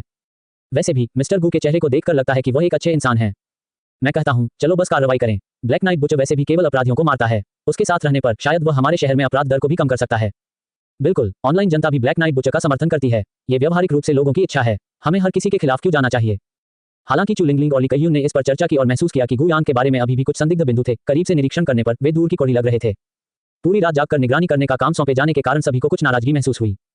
लियू ताओ के हल्के से खांसने के बाद उन्होंने सख्त लहजे में कहा, हम सिर्फ सामान्य छोटे कानून प्रवर्तन अधिकारी हैं। हम बस ऊपर से आदेशों का पालन करते हैं और कम बकवास करते हैं। निगरानी के माध्यम से गुयांग ने पहले ही आसपास कई अपरिचित चेहरों की खोज कर ली थी। कहने की जरूरत नहीं है, ये प्रवर्तन ब्यूरो के लोग होंगे। उसके मुंह के कोने थोड़े ऊपर की ओर मुड़े हुए थे। चूंकि आप सच्चाई चाहते हैं और मुझ पर नजर रखना चाहते हैं, मैं आपको बहुत कुछ देखने दूंगा। गुयांग ने सीधे लियू ताओ का नंबर डायल किया। कनेक्ट करने के बाद उन्होंने तुरंत कहा, भाई लियू, क्या आप आज रात व्यस्त हैं? लियू ताओ एक पल के लिए झिझके, फिर उत्तर दिया, नहीं, मैं व्यस्त नहीं हूँ। मुझे अब पदोन्नत कर दिया गया है, इसलिए मेरा काम वास्तव में बहुत आसान हो गया है। क्या मुझे कॉल करते समय आपको किसी चीज की आवश्यकता होगी? गुयांग ने तब कहा, यह इस तरह है, मैंने आज उस ब्लैक टाइगर को नाराज कर दिया है ना। पिछली बार पीटे जाने के बाद मुझ पर अभी भी एक मनोवैज्ञानिक छाया है और मुझे बहुत डर है कि वे आपराधिक अंडरवर्ल्ड के लोग जवाबी कार्रवाई करेंगे। कैसा रहेगा कैप्टन लियू, आप मेरी सुरक्षा के लिए कुछ लोगों को मेरे पास लाएंगे। मैं तुम्हें अतिरिक्त सब्सिडी दे सकता हूँ। ये सुनकर कार में मौजूद कई कानून प्रवर्तन अधिकारी उत्साहित हो गए। वे कार में एक साथ फंसे हुए थे, हवा का संचार नहीं हो रहा था और वे भूखे थे। यदि वे अंदर जा सकें तो क्या यह आसान नहीं होगा? इसके अलावा हर किसी का काम गुयांग की निगरानी करना था। यदि वे अंदर जा सकते तो क्या वे उस पर अधिक बारीकी से नजर नहीं रख पाते? लियू ताओ को थोड़ा दोषी महसूस हुआ। उसे देखो, इसे ही तुम उदारता कहते हो। यदि उसके पास वास्तव में घर पर शवों को छिपाने की जगह थी, या यदि वह वास्तव में ब्लैक नाइट बुचे से जुड़ा था, तो वह संभवतः कानून प्रवर्तन अधिकारियों को अपने घर में कैसे आमंत्रित कर सकता था? वह स्पष्टतः निर्दोष था। अध्याय 87, व्यवस्थापूर्ण। गुयांग के स्पष्ट व्यवहार ने तुरंत ही उसे सभी कानून प्रवर्तन अधिकारियों की सद्भावना अर्जित कर दी। लगभग किसी ने भी उसे संदिग्ध नहीं माना। गुयांग के निमंत्रण पर ये कानून प्रवर्तन अधिकारी, जिन्होंने मूल रूप से इसे बाहर खराब करने की योजना बनाई थी, अंततः घर में प्रवेश कर गए। घर गर्म था और मेज पर एक शानदार रात्रिभोज रखा गया था। गुयांग अपनी व्हीलचेयर में खाने की मेज के पास बैठे और लियू ताओ का अभिवादन किया। अंदर आओ और कुछ खा लो। आज की रात शायद सभी के लिए कठिन होगी, इसलिए तुम भूखे नहीं रह सकते। मैंने वास्तव में अपनी स्थिति के कारण सभी को परेशान कर दिया है। लियू ताओ तुरंत बेहद अजीब हो गए। सतह पर वह गुयांग की सुरक्षा की रक्षा के लिए वहां था, लेकिन वास्तव में वह स्पष्ट रूप से गुयांग की निगरानी करने के लिए वहां था। ऐसा महसूस हो रहा था जैसे एक गहरे छछूंदर का शीर्ष बॉस के साथ सच्चा भाई बनना। लियू ताओ और उनके पीछे टीम के सदस्य मेज पर बैठे भरपूर रात्रिभोज का आनंद ले रहे थे और गुयांग के प्रति अपना आभार व्यक्त करते रहे। गुयांग ने मुस्कुराते हुए कहा, सभी लोग मेरे घर की रखवाली कर रहे हैं, आखिरकार आज रात मुझे एक अच्छी नींद मिल सकी। जब मैं बाद में बिस्तर पर जाऊंगा तो मैं अपने शयनकक्ष का दरवाजा खुला छोड़ दूंगा। कृपया नजर रखने में मेरी मदद करें। वह छोटा चोर पिछली बार सीधे मेरे शयनकक्ष में घुस आया था, जिसने मुझे पिछली कुछ रातों से बेचैन कर दिया है। एक कानून प्रवर्तन अधिकारी तुरंत खड़ा हुआ, अपनी छाती थपथपाई और कहा, मिस्टर गु, चिंता मत करो, मैं बाद में एक कुर्सी हटाकर तुम्हारे दरवाजे पर बैठूंगा। मैं गारंटी देता हूं कि आज रात कोई तुम्हें परेशान नहीं करेगा। गुयांग ने तुरंत कहा, यह वास्तव में हर किसी का बहुत दयालु है। रात के खाने के बाद गुयांग ने सोच समझकर उनके लिए लिविंग रूम में हीटिंग चालू कर दी, प्रत्येक व्यक्ति को पे की कुछ बोतलें दी और अपने कमरे में जाने और बिस्तर पर जाने से पहले उनके प्रति उनकी सद्भावना को और बढ़ाया। गुयांग को अपनी व्हीलचेयर में सभी के लिए व्यस्त देखकर कई कानून प्रवर्तन अधिकारियों को थोड़ा असहज महसूस हुआ। गुयांग के अपने कमरे में जाने के बाद एक कानून प्रवर्तन अधिकारी लियू ताओ के पास खड़ा हुआ और कहा, कैप्टन लियू, मेरी राय में आपका निर्णय और कैप्टन ली का निर्णय गलत है। ये गुयांग स्पष्ट रूप से एक अच्छा व्यक्ति है और उसने हमें भव्य रूप से आमंत्रित किया, जिससे स्पष्ट रूप से पता चला कि उसके पास छिपाने के लिए कुछ भी नहीं है।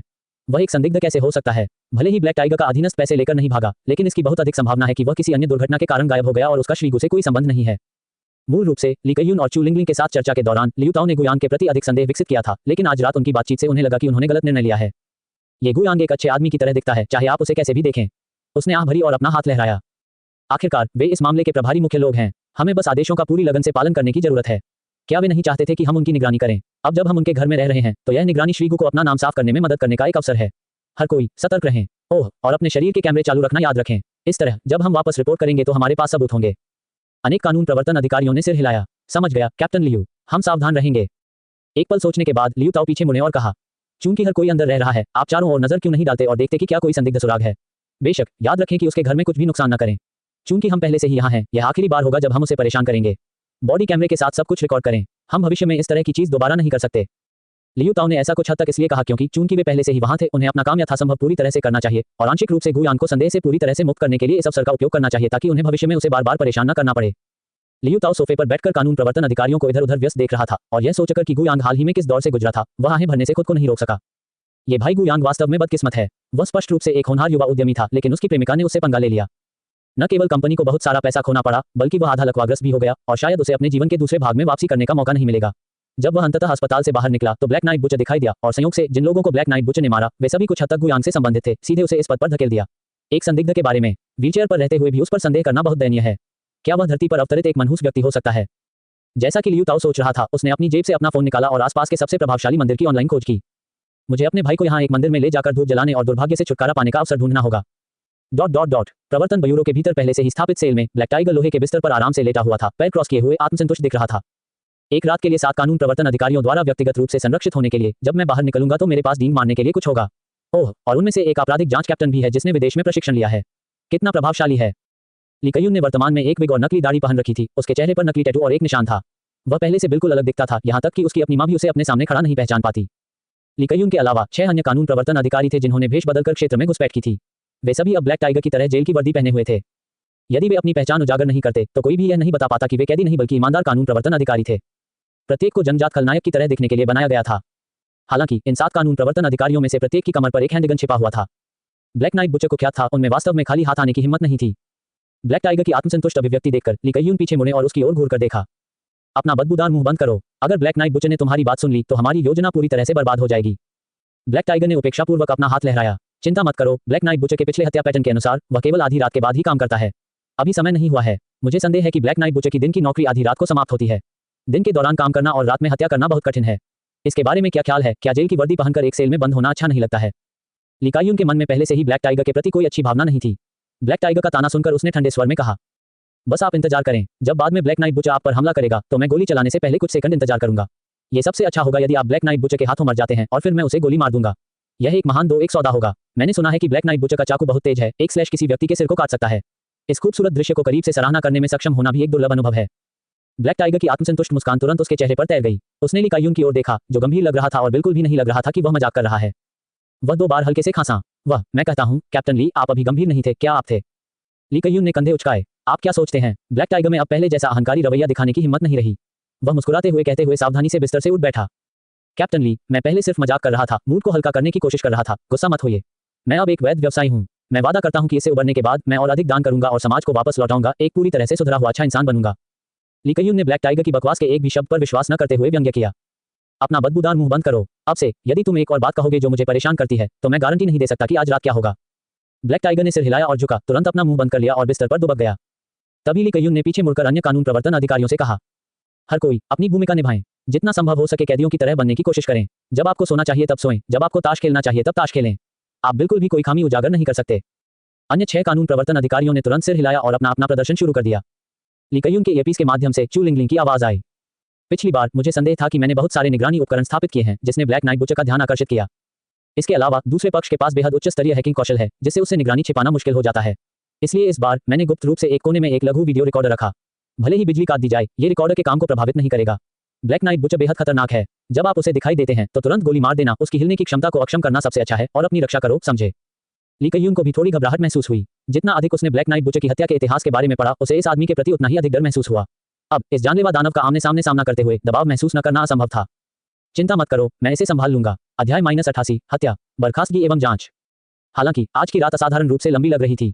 आखिरकार हर कोई आधी रात तक रुकने में कामयाब रहा, लेकिन फिर भी कोई असामान्यता नहीं थी। आखिरकार वे ब्लैक नाइट बुचर जैसे जघन्य अपराधी का सामना कर रहे थे और उनके पास बंदूकें होने के बावजूद कई कानून प्रवर्तन अधिकारियों को भारी दबाव महसूस हुआ। इस अत्यधिक दबाव के तहत वे जल्दी ही थकावट महसूस करने लगे। एक कानून प्रवर्तन अधिकारी ने कैप्टन ली कयून से उसके कान के पास चुपचाप पूछा, कैप्टन, इतने लंबे समय से कोई हलचल नहीं हुई है, क्या यह संभव है कि ब्लैक नाइट बुचर आज रात कार्रवाई नहीं करेगा? ली कयून ने उसे घूरकर देखा। अपना मुंह बंद करो और ईमानदारी से अपनी भूमिका निभाओ। यदि आप वास्तव में थके हुए हैं तो आप सो सकते हैं, लेकिन किसी भी परिस्थिति में आपको ऐसा कुछ नहीं करना चाहिए जिससे आपकी पहचान उजागर हो। अगर तुमने दोबारा बकवास की तो सावधान रहना, हम बाहर निकलने के बाद तुम्हें एक अवगुण दे देंगे। टीम के उस सदस्य ने तुरंत अपना मुंह बंद कर लिया। इसे और अधिक यथार्थवादी बनाने के लिए हर किसी के लिए पूरी रात बाहर सक्रिय रहना असंभव था। इसलिए ब्लैक टाइगर सहित सेल में सभी लोग एक एक करके अपने बिस्तर पर लेट गए। मूल रूप से उनका इरादा ब्लैक नाइट बुचर को धीरे धीरे बाहर निकालने के लिए सोने का नाटक करने का था, लेकिन वे बहुत थके हुए थे। मिनट दर मिनट समय बीतता गया और धीरे धीरे सभी को नींद आने लगी। उन्हें पता ही नहीं चला कि वे वास्तव में कब स्वप्न में आ गए थे। लेकिन वे इस बात से पूरी तरह से अनभिज्ञ थे कि गुयान पहले से ही भूत छाया के रूप में कोशिका की छाया में छिपा हुआ था और लगातार कोशिका के अंदर की हर गतिविधि पर नजर रख रहा था।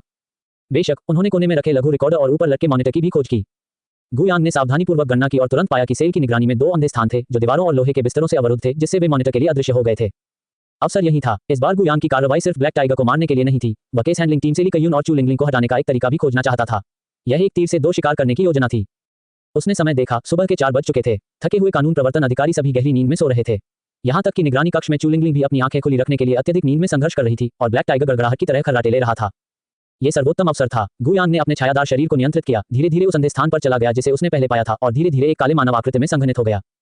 इसके तुरंत बाद एक छोटा सा हाथ धीरे धीरे ली कयून के कान के पास जमा हुआ, जो लगभग सो चुका था। इस छोटे से हाथ ने धीरे से उसके चेहरे पर चुटकी काट ली। दर्द ने तुरंत ली कयून को जगा दिया। वह पलटा और बिस्तर से कूद गया। धिक्कार है, मैं कैसे सो गया? क्या ब्लैक टाइगर ठीक है?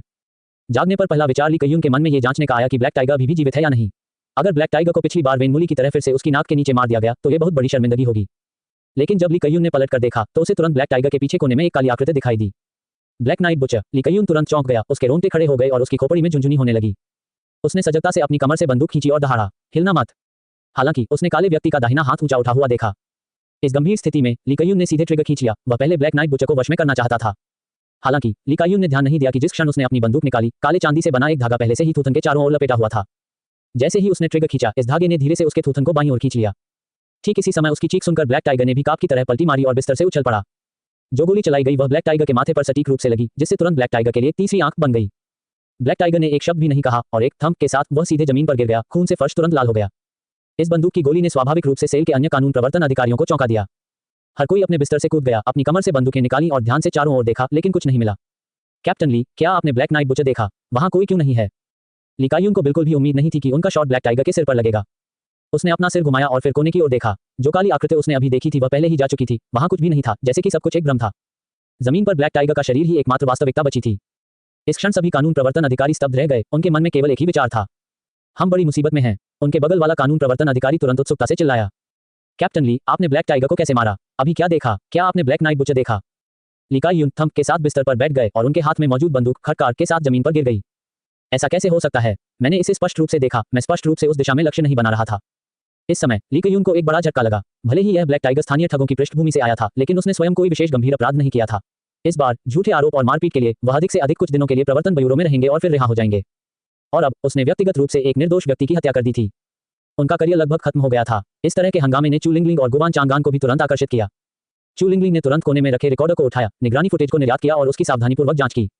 गुवान चांगान गंभीर भाव के साथ कोठरी में चला गया। वह डॉक्टर फॉरेंसिक पैथोलॉजिस्ट की पहचान के बिना ही एक नजर में मामले की सच्चाई देख सकता था, लेकिन फिर भी उसने पूछा, क्या हुआ? मुझे बताओ। ली कयुन घाटे में थे। सच कहूं तो वह अभी भी नहीं जानता था कि क्या हो रहा था, लेकिन वह केवल सच बता सकता था।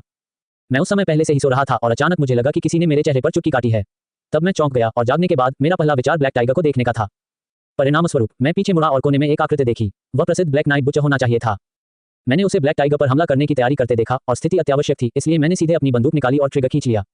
नतीजा ये हुआ कि ठीक इसी वक्त ब्लैक टाइगर भी बिस्तर से उठकर बैठ गया और मेरा हाथ किसी तरह हिल गया और वह गोली सीधे ब्लैक टाइगर के सिर में जा लगी। हालात ऐसे बन गए। गुवान चांगान ने कड़ी बाहें सिकोड़ ली, पीछे मुड़ा और कमरे में मौजूद शेष 6 कानून प्रवर्तन अधिकारियों से पूछा, क्या तुमने उस समय ब्लैक नाइट बुचर की परछाई देखी थी? इन 6 कानून प्रवर्तन अधिकारियों ने एक दूसरे की ओर देखा, एक पल के लिए झिझके, लेकिन फिर भी केवल सच ही बता सके। हमने कुछ भी नहीं देखा। ऐसा लग रहा था जैसे शुरू से अंत तक सेल में कोई और दिखाई नहीं दिया। जब तक हमने प्रतिक्रिया की, हमने केवल ब्लैक टाइगर का शव जमीन पर पड़ा देखा। गुवान चांगान ने आह भरी और कुछ अफसोस के साथ ली कयुन की ओर देखा। यह साबित करने के लिए अब कोई सबूत नहीं है कि ब्लैक नाइट बुचर घटनास्थल पर दिखाई दिया था, लेकिन यह एक निर्विवाद तथ्य है कि आपने किसी को मार डाला। अपनी बंदूक सौंप दो। इस मामले की रिपोर्ट की जानी चाहिए और हम केवल ये देखने के लिए इंतजार कर सकते हैं कि आपको कैसे दंडित किया जाएगा। हालांकि चू लिंगलिंग आगे बढ़े, नहीं, मैं इस मिशन की समग्र व्यवस्था के लिए जिम्मेदार था और मैंने उन्हें रेडियो के माध्यम से वास्तविक समय में निर्देशित भी किया था। अगर कोई जिम्मेदारी है तो मुझे भी वहन करनी चाहिए। बोलने के बाद चू लिंगलिंग ने अपनी कार्य आईडी भी सौंपी। जब ली कायुन ने चू लिंगलिंग को देखा तो उसे ऐसा लगा मानो उसने कोई उद्धारकर्ता देख लिया हो और वह तुरंत उसके पास पहुंच गया। निगरानी और रिकॉर्डिंग के बारे में क्या उन्होंने ब्लैक नाइट बुचर की आकृति खींची? चू लिंगलिंग ने आह भरी और सिर हिलाया और अपना फोन ली कयुन को सौंप दिया। आपने अभी जिस स्थान की ओर इशारा किया था वह निगरानी में एक ब्लाइंड स्पॉट था, इसलिए इसे पकड़ा नहीं जा सका। हालांकि गलियारे में और प्रवेश और निकास पर भी मॉनिटर हैं, लेकिन उन्होंने भी किसी को अंदर आते या निकलते हुए नहीं पकड़ा। ली कायुन फूले हुए गुब्बारे की तरह जमीन पर गिर पड़े। उनकी आंखें खाली थी, लगातार उनके सिर पर चोट लग रही थी। ये कैसे संभव है? ये कैसे संभव है? मैंने उसे स्पष्ट रूप से देखा। यहाँ क्या हो रहा है? जब आप में से किसी ने नहीं देखा तो मैंने उसे क्यों देखा? वह आदमी अंदर कैसे आया और वह बाहर कैसे निकला? मैं जिस दिशा में लक्ष्य कर रहा था वह स्पष्ट रूप से वह दिशा नहीं थी। मैं चुप क्यों गया? मैं ब्लैक टाइगर से क्यों टकराया? लानत है, ऐसा क्यों हो रहा है? ली कयुन ने पागलों की तरह अपने बाल नोच लिए। उनकी अस्त व्यस्त उपस्थिति से अन्य कानून प्रवर्तन अधिकारियों को थोड़ा दुख हुआ। चू लिंगलिंग तेजी से ऊपर गया और जोर से चिल्लाते हुए उसका हाथ पकड़ लिया। अपने आप को एक साथ खींचो। ये छोटा सा झटका क्या है? मैं गेम खेलते हुए लगातार 20 गेम हार चुका हूं और मैं आपकी तरह टूटा नहीं हूं। वापस जाओ और पहले आराम करो। हम धीरे धीरे मामले की सच्चाई की जांच करेंगे। सबसे खराब स्थिति में मैं तुम्हारे साथ छोड़ दूंगा। अध्याय -89 कानून प्रवर्तन एजेंसी में अराजकता। जब गुयांग ने अपनी आंखें फिर से खोली और जागा तो उसने पहले ही घोस्ट शैडो बॉडी से 50 वर्ष की आयु प्राप्त कर ली थी। उनका शेष जीवनकाल सीधे 190 वर्ष की अवस्था में आ गया। जैसा कि एक मार्शल आर्टिस्ट से अपेक्षा की जाती है, ब्लैक टाइगर का जीवनकाल कछुए की तरह लंबा था। सैद्धांतिक रूप से वह अभी भी अगले 100 वर्षों तक जीवित रह सकता है। हालांकि इस व्यक्ति ने जियोंग चुवान द्वारा छोड़ी गई 5 जानवरों की सांस लेने की तकनीक सीख ली थी, इसलिए इस जीवनकाल का होना सामान्य था। इस बार चिकित्सा ज्ञान सीखने में बिताया गया जीवन पूरा हो गया। यदि मुझे मौका मिले तो मैं मैकेनिकल इंजीनियरिंग से संबंधित ज्ञान का अध्ययन कर सकता हूं। फिर अपने कंप्यूटर ज्ञान के साथ मिलकर मैं एक उन्नत मानव रहित फार्मास्यूटिकल फैक्ट्री बना सकता हूं। आखिरकार भविष्य में मैं निश्चित रूप से विभिन्न उन्नत बायोमेडिकल अनुसंधान की एक सतत धारा तैयार कर सकता हूं। इतने सारे उन्नत शोध निष्कर्षों को प्रबंधित करने के लिए एजेंसियों को सौंपना अविश्वसनीय है। मशीनों का उपयोग करना बेहतर है। अगर मुझे मौका मिले तो मैं कृत्रिम बुद्धिमत्ता के बारे में भी ज्ञान प्राप्त कर सकता हूं। क्या आयरन मैन के पास बहुत शक्तिशाली आई नहीं था जो उसकी सहायता कर सके? समय आने पर मैं अपने लिए भी एक बनाऊंगा। गुयान बिस्तर से उठ बैठा और खुले शयनकक्ष के दरवाजे की ओर देखा। अचानक उसे याद आया कि वह कल रात लियू ताओ और अन्य लोगों की निगरानी में सो गया था। अब उन्हें मुझ पर संदेह नहीं करना चाहिए, है ना? उसने अपना फोन निकाला और तुरंत वह टेक्स्ट संदेश देखा जो लियू ताओ ने उसे छोड़ा था। भाई गुयान, प्रवर्तन ब्यूरो में एक जरूरी मामला था। मैं पहले वापस जाऊंगा। अगर तुम्हें किसी चीज की जरूरत हो तो मुझे बुला लेना। गुयान के होठों पर हल्की सी मुस्कान तैर गई। वह स्वाभाविक रूप से बेहतर जानता था कि अत्यावश्यक मामला क्या है। क्या ये सिर्फ इतना नहीं था कि जेल में ब्लैक टाइगर की मौत हो गई थी और यहाँ तक कि वह अपने ही किसी की बंदूक से मर गया था? कितना दिलचस्प है। गुयान को अचानक याद आया कि जब से उसने प्रवर्तन ब्यूरो में किसी की हत्या की है, ऐसा लग रहा है कि उसे किसी का सिर काटे हुए काफी समय हो गया है। मुझे वास्तव में वह एहसास याद आता है। करने को कुछ नहीं है। प्रवर्तन ब्यूरो में लोगों को मारने के लिए थोड़ा संयमित रहने की आवश्यकता है। एक हत्यारा प्रवर्तन ब्यूरो के चारों ओर घूम रहा है, लक्ष्य का सिर काट रहा है और फिर इत्मीनान से निकल रहा है। क्या यह उकसावा नहीं है? कौन जानता है कि परिणाम कितने गंभीर होंगे? अपार शक्ति के साथ भी कम महत्वपूर्ण होना अभी भी आवश्यक है। अंधेरे में छिपे अजीब लोगों और असामान्य व्यक्तियों का जिक्र नहीं किया जा सकता है, जिनके पास अविश्वसनीय क्षमताएं भी हो सकती हैं। बस खुले में गोलियां ऐसी चीज नहीं है जिसे मैं झेल सकता हूं। वर्तमान में प्रवर्तन ब्यूरो में मेरे लिए कोई लक्ष्य नहीं है। आज रात न्याय के लिए कार्य करने का एक और दिन है। अब सिर काटने वाले ब्लैक नाइट बुचर के फिर से प्रकट होने का समय आ गया है। ये पिछले कुछ दिन उन भूमिगत अपराधियों के लिए अच्छे रहे हैं, अब उन्हें डर की भावना याद दिलाने का समय आ गया है। हालांकि ये रात्रिकालीन कार्य व्यवस्थाएं हैं। जहां तक आज दिन की बात है, गुयान का शेड्यूल भी व्यस्त है। आज मैं उस विशेष दवा का उत्पादन शुरू करने के लिए प्रयोगशाला में जा रहा हूं जो कैंसर को पूरी तरह से ठीक कर सकती है, नैनो लक्षित प्रतिरक्षा सक्रियण एजेंट। हालांकि मेरे दिमाग में पहले से ही पूरा फॉर्मूला और संबंधित चिकित्सा ज्ञान है, ये पहली बार इसका उत्पादन कर रहा है जिसमें बहुत जटिल सामग्री तैयारी और कार्यक्रम नियंत्रण शामिल है। नमूना पूरा होने में 3 दिन लगने का अनुमान है। ये सचमुच लंबा है। आइए इसे धीरे से लें। वैसे भी मेरी उम्र लंबी है और 2-3 दिन से कोई खास फर्क नहीं पड़ता। गुयान को इस बात का अंदाजा नहीं था कि उसके कार्यों के कारण प्रवर्तन ब्यूरो इस समय कितना अराजक हो गया है। एक आपराधिक जांच कैप्टन ने व्यक्तिगत रूप से जेल की कोठरी में एक निर्दोष व्यक्ति की गोली मारकर हत्या कर दी। यह मामला कहीं भी प्रमुख समाचार होगा। जैसे ही इसकी सूचना मिली, इसने तुरंत उच्च अधिकारियों में आक्रोश पैदा कर दिया। पूरे प्रवर्तन ब्यूरो को कड़ी फटकार लगाई गई और निदेशक को मुंह की खानी पड़ी। और यह सब नहीं था। सुबह सुबह प्रवर्तन ब्यूरो के बाहरी हिस्से को टैटू और रंग बिरंगे बालों वाले युवा गुंडों ने कसकर घेर लिया था। बेशक नेता अभी भी सूट और टाई पहने हुए थे और सभ्य लोगों की तरह दिख रहे थे। सूट पहने ये लोग बिना कुछ बोले चुपचाप खड़े होकर धूम्रपान कर रहे थे, लेकिन उनके पीछे गुंडे एक बड़ा गोरखधंधा कर रहे थे। हर कोई आओ और देखो, ये लोगों की कानून प्रवर्तन इकाई है। उन्होंने वास्तव में व्यक्तिगत बदला लेने के लिए अपने अधिकार का इस्तेमाल किया और बिना किसी कारण के जेल में एक अच्छे व्यक्ति की गोली मारकर हत्या कर दी। क्या अब भी न्याय है? क्या अब भी कानून है? क्या अब भी निष्पक्षता है? अगर प्रवर्तन ब्यूरो आज इस मामले पर स्पष्टीकरण नहीं देता है तो हम इसे आसानी से जाने नहीं देंगे। क्या बात है? ब्लैक टाइगर ने कौन सा कानून या गलती की? यदि आप में हिम्मत है तो इसे सूचीबद्ध करें। निगरानी फुटेज कहाँ है? निगरानी फुटेज को सार्वजनिक करें। हमें सच्चाई जानने का अधिकार है। जीवन के बदले जीवन, अपना कर्ज चुकाओ, हत्यारे को सौंप दो। हालांकि इन गुंडों के पास कोई हथियार नहीं था, लेकिन वे सभी उग्र दिख रहे थे और प्रवर्तन ब्यूरो के प्रवेश द्वार को रोक रहे थे। गुंडों की संख्या कानून प्रवर्तन अधिकारियों से भी कई गुना अधिक थी। यहां तक कि मजबूत मनोवैज्ञानिक लचीलेपन वाले कानून प्रवर्तन अधिकारियों को भी थोड़ा डर महसूस हुआ। यदि कोई अभी बाहर जाता है और बदकिस्मत होता है तो अराजकता में कुचलकर उसकी मौत भी हो सकती है। फिर वे तर्क करने कहां जाएंगे? लियू ताओ, जो अभी अभी गुयान के घर से वापस आया था, जल्दी से भीड़ के बीच से निकल गया। जब वह गुंडों के समूह के बीच से गुजरा तो किसी डरपोक व्यक्ति ने उस पर कुत्ते के मल की कुछ डलियां भी फेंक दी। यह असहनीय रूप से बदबूदार और बीमार करने वाला था। बेहद निराश लियू ताओ और उनकी टीम के सदस्य प्रवर्तन ब्यूरो के गेट के सामने खड़े होकर हाँफ रहे थे और चिल्ला रहे थे। हर कोई चुप रहो। आप क्या करना चाहते हैं? ये प्रवर्तन ब्यूरो है, एक ऐसी जगह जहां कानून को बरकरार रखा जाता है, कोई बार या रेस्तरां नहीं जहां आप जो चाहें कर सकते हैं। तुम सब चुप रहो। मुझे लगता है कि आप सभी अंदर आना चाहते हैं और कुछ दिनों के जेल के भोजन का अनुभव करना चाहते हैं, ठीक है? इसी समय सामने सूट पहने एक व्यक्ति ने सिगार पकड़े हुए एक गहरा कश लिया और फिर अपनी भौहों को थोड़ा ऊपर उठाते हुए बोला, ओह, जैसा कि प्रवर्तन ब्यूरो के पूर्व कप्तान से अपेक्षा की गई थी, आपके शब्दों में स्वाभाविक रूप से अधिकार है। हमारे अच्छे भाई ब्लैक टाइगर की जेल की कोठरी में बेवजह मौत हो गई और अब आप हमें शव भी नहीं देखने देंगे या निगरानी फुटेज को सार्वजनिक नहीं करेंगे। हम न्याय मांगने आए हैं। क्या इसमें कुछ गलत है? चूंकि आप कानून प्रवर्तन अधिकारी कानून के बारे में बात करना पसंद करते हैं, कृपया हमें बताएं कि भाई ब्लैक टाइगर ने किस कानून का उल्लंघन किया जिसके कारण उसे मौके पर ही गोली मारनी पड़ी। बोलने वाला व्यक्ति अंडरग्राउंड बॉक्सिंग जिम के वर्तमान संचालक मेंग जियो था। यहां तक कि सूट भी उसके कपड़ों के नीचे उभरी हुई मांसपेशियों को छिपा नहीं सका। वह केवल 20 वर्ष का था और शुद्ध चांदी की खोपड़ी वाली बालियां पहनता था। यहां तक कि जब जियोंग चुवान आसपास था तब भी मेंग जियो जियोंग चुवान के अलावा अंडरग्राउंड बॉक्सिंग जिम में मान्यता प्राप्त नंबर 1 फाइटर थी। हालांकि जियोंग चुवान ने विशेष रूप से ब्लैक टाइगर और ब्लैक स्नैक का समर्थन किया, लेकिन यह मेंग जियो की प्रतिभा को प्रभावित नहीं कर सका। ब्लैक टाइगर के अंडरग्राउंड बॉक्सिंग जिम छोड़ने के बाद मेंग जियो ने स्वाभाविक रूप से जियोंग चुवान की पिछली स्थिति पर कब्जा कर लिया। उनके निर्णायक तरीकों के तहत अंडरग्राउंड बॉक्सिंग जिम जियोंग चुवान की मौत की छाया से तेजी से उभरा और यहां तक कि विकास और विस्तार की प्रवृत्ति भी दिखाई। यह एक क्रूर चरित्र है। यह उल्लेखनीय है कि हालांकि जियोंग चुवान हमेशा ब्लैक टाइगर और ब्लैक स्नैक का पक्ष लेते थे, मेंग जियो को कभी कोई ईर्ष्या नहीं हुई। वे अपने सभी साथी शिष्यों को भाई के समान मानते थे, इसी कारण सभी उनके कायल थे। आज की इस कार्रवाई में मेंग जियो निश्चित रूप से ईमानदारी से अपने भाई ब्लैक टाइगर के लिए न्याय मांगना चाहता था। जहां तक साथ आए अन्य लोगों की बात है तो कुछ लोग अंडरग्राउंड बॉक्सिंग जिम के प्रति सम्मान दिखाने के लिए वहां आए थे, जबकि अन्य केवल प्रवर्तन ब्यूरो के लिए परेशानी पैदा करना चाहते थे। प्रवर्तन ब्यूरो ने स्वयं कार्य दिवसों में अनगिनत बार इन अवैध ताकतों पर कार्रवाई की थी। कुछ समय पहले वेनमुली के मामले के कारण बड़ी संख्या में बड़े भाइयों को गिरफ्तार किया गया था। अब इन लोगों को आखिरकार एक अवसर मिल गया है। वे प्रवर्तन ब्यूरो से बड़ा झटका खाए बिना कैसे हार मान सकते थे? मेंग जियो की बातें सुनने के बाद लियू ताओ एक पल के लिए अवाक रह गए। वह जल्दी में लौटा और उसने अपने फोन से केवल ली कयुन के गलत व्यक्ति को मारने के बारे में सुना। वह इस मामले के कारण, प्रभाव और अंदरूनी कहानी से पूरी तरह से अनभिज्ञ था, इसलिए वह इस समय इसे बिल्कुल भी स्पष्ट नहीं कर सका। मेंग जियाओ के बगल में कई सूट पहने बॉस तुरंत दिल खोलकर हंसे। इतना सब होने के बाद शायद तुम्हें भी नहीं पता कि क्या हुआ, है ना? क्या यही रवैया है प्रवर्तन ब्यूरो का? बस एक छोटा सा फ्राई भेज रहे हैं और सोच रहे हैं कि आप हमें बर्खास्त कर सकते हैं। आप हमें पूरी तरह से तुच्छ समझते हैं, ठीक है? वास्तव में अधिकारी ऊंचे होते हैं और लोगों पर अत्याचार करते हैं। ये कानून प्रवर्तन अधिकारी जिनके पास सत्ता है, हम आम नागरिकों को अपनी नजरों में नहीं डालेंगे। हर कोई जल्दी से अधिक वीडियो रिकॉर्ड करें और उन्हें ऑनलाइन पोस्ट करें। प्रवर्तन ब्यूरो किसी को लापरवाही से मारने के बाद इस तरह से परिवारों को खुश करता है। ये वास्तव में दिलचस्प है। ये प्रवर्तन ब्यूरो है जिसका हमारे करदाता कड़ी मेहनत से समर्थन करते हैं। कितना नेक है। गुंडे पहले से ही नासमझ थे और कुछ बड़े भाइयों के उकसावे में वे और भी क्रोधित हो गए, जैसे उन्हें मुर्गे के खून का इंजेक्शन लगा दिया गया हो। फिर से अराजकता फैल गई। अध्याय 90, हम जिम्मेदारी लेने को तैयार हैं। हालांकि हर कोई जानता था कि ये लोग निकम्मे ठग थे, लेकिन हर कोई अविश्वसनीय रूप से गंदा था। लेकिन इस समय प्रवर्तन ब्यूरो गलत था, इसलिए कुछ समय के लिए वे वास्तव में कुछ नहीं कर सकते थे। ये लोग यहाँ परेशानी पैदा कर रहे थे और जनता की राय को ऑनलाइन भड़का रहे थे और मामले को तेजी से आगे बढ़ा रहे थे। धीरे धीरे परिधि पर बदमाशों के अलावा कई सामान्य नागरिक भी तमाशा देख रहे थे। स्थिति लगातार जटिल होती जा रही थी। यदि ऐसा ही चलता रहा तो प्रवर्तन ब्यूरो संभवतः सामान्य कार्य करने में असमर्थ हो जाएगा और यहाँ तक कि उसके अधिकार को भी बड़ी चुनौती मिलेगी। जैसे ही स्थिति नियंत्रण से बाहर होने वाली थी, लियू ताओ के पीछे से एक आवाज आई।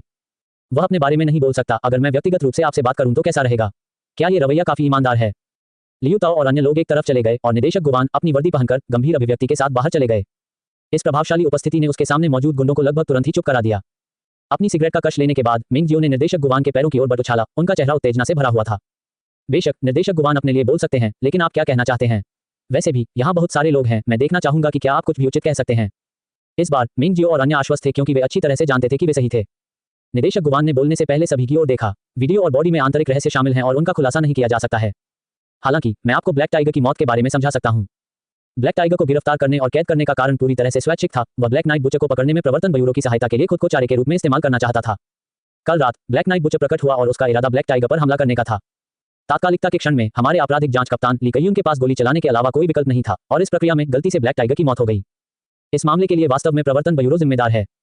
हालांकि ब्लैक टाइगर ने मामले को सुलझाने में सहायता के लिए खुद का बलिदान दिया। बाद में हम ब्लैक टाइगर को एक बैनर और प्रशस्ति के साथ प्रस्तुत करेंगे। ये दुर्घटना कुछ ऐसी है जिसे कोई भी देखना नहीं चाहता था। हम वह जिम्मेदारी उठाएंगे जो वहन की जानी चाहिए और हम वह मुआवजा प्रदान करेंगे जो प्रदान किया जाना चाहिए। प्रवर्तन ब्यूरो के अनुवर्ती कार्य में भारी परेशानी लाने के अलावा यहाँ परेशानी पैदा करने की आपकी वर्तमान कार्रवाइयों का कोई लाभ नहीं है। यदि आप सचमुच अपने अच्छे भाई ब्लैक टाइगर को न्याय दिलाना चाहते हैं तो आपको हमारे प्रवर्तन ब्यूरो को ब्लैक नाइट बुचर को पकड़ने में मदद करनी चाहिए। मेरा मानना है कि ब्लैक टाइगर भी यही देखना पसंद करेगा। ये सुनकर मेंग जियो वास्तव में मुस्कुराया। अद्भुत! मेरे भाई ब्लैक टाइगर ने शायद कभी सपने में भी नहीं सोचा होगा कि मरने के बाद उसे प्रवर्तन ब्यूरो से एक बैनर और प्रशस्ति मिलेगी। लेकिन आपने बिना किसी व्यवहारिक बात के बहुत सारी आधिकारिक बातें कहीं। हम अंडरवर्ल्ड में घुले मिले लोग ये गोलमोल बातें सुनना पसंद नहीं करते। चलिए मुद्दे पर आते हैं। इस त्रासदी के लिए प्रत्यक्ष रूप से जिम्मेदार व्यक्ति को क्या सजा मिलेगी और भाई ब्लैक टाइगर को क्या मुआवजा मिलेगा? साफ साफ बोलो। अब मैं चाहता हूं कि आप मुझे स्पष्टीकरण दें। निर्देशक गुवान ने मेंग जियो को ध्यान से देखा। ऐसा लगता है बॉस मेंग, आप मेरा विरोध करने पर आमादा हैं। इस मामले के अंतिम परिणाम के लिए अभी भी उच्च अधिकारियों द्वारा विस्तृत चर्चा की आवश्यकता है। अब मैं तुम्हें कैसे उत्तर दे सकता हूं? मेंग जियो ने अपना सिर हिलाया। फिर चर्चा करने के लिए कुछ भी नहीं है। निर्देशक गुवान का लहजा सख्त था। मैं आपको याद दिला दूं, आपकी मौजूदा हरकतें कानून को चुनौती दे रही हैं और प्रवर्तन ब्यूरो के सामान्य काम में बाधा डाल रही हैं। हमें आप सभी को गिरफ्तार करने का अधिकार है। ये सुनने के बाद मेंग जियो के आसपास के सभी बॉस हंस पड़े। आप हम सबको बंद क्यों करेंगे? क्या आप हम सभी को वैसे ही मार डालेंगे जैसे आपने ब्लैक टाइगर को मार डाला था? जैसा कि निर्देशक गुवान से अपेक्षा थी, वास्तव में शानदार रणनीति। कुछ ही शब्दों में उसने सारा दोष ब्लैक नाइट बुचर पर डाल दिया है।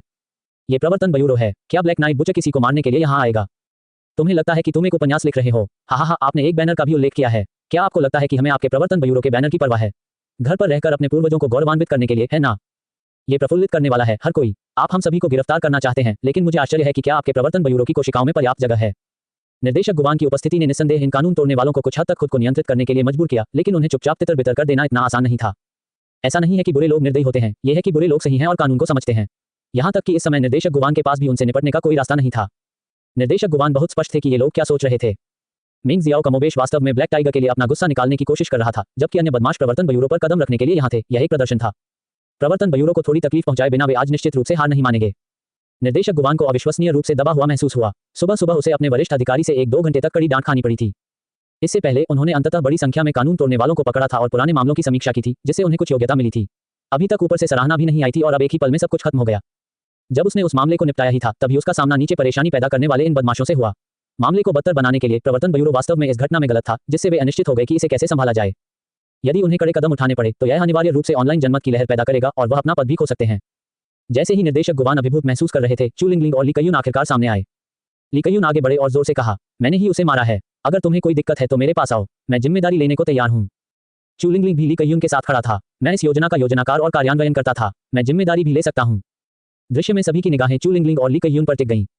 सबके सामने चू लिंगलिंग और ली कयुन ने सीधे अपना त्यागपत्र निकाला और उन्हें निदेशक गुवान को सौंप दिया। निदेशक गुवान, मैं अपने कर्तव्यों में अप्रभावी था और सभी के लिए परेशानी का कारण बना। अब मैं स्वेच्छा से इस्तीफा दे रहा हूं और आज से प्रवर्तन ब्यूरो के पद छोड़ रहा हूं। मैं आगामी किसी भी मुआवजे और जुर्माने की पूरी जिम्मेदारी वहन करूंगा। ली कयुन का स्वर दृढ़ था। इन शब्दों को सुनने के बाद निर्देशक गुवान ने अंदर ही अंदर आह भरी। हालांकि ली कयुन लियू ताओ से अलग थे और वह एक शिष्य नहीं थे जिसे उन्होंने व्यक्तिगत रूप से प्रशिक्षित किया था। उन्होंने अपने समय के दौरान देखा था कि यह एक आशाजनक प्रतिभा थी। यदि वह अच्छी तरह से विकसित हुआ तो वह निश्चित रूप से भविष्य में समाज में महत्वपूर्ण योगदान देगा। हालांकि अब उन्हें इस टीम को छोड़ने के लिए मजबूर किया जा रहा था और भविष्य में उनके लिए वापसी करना असंभव होगा।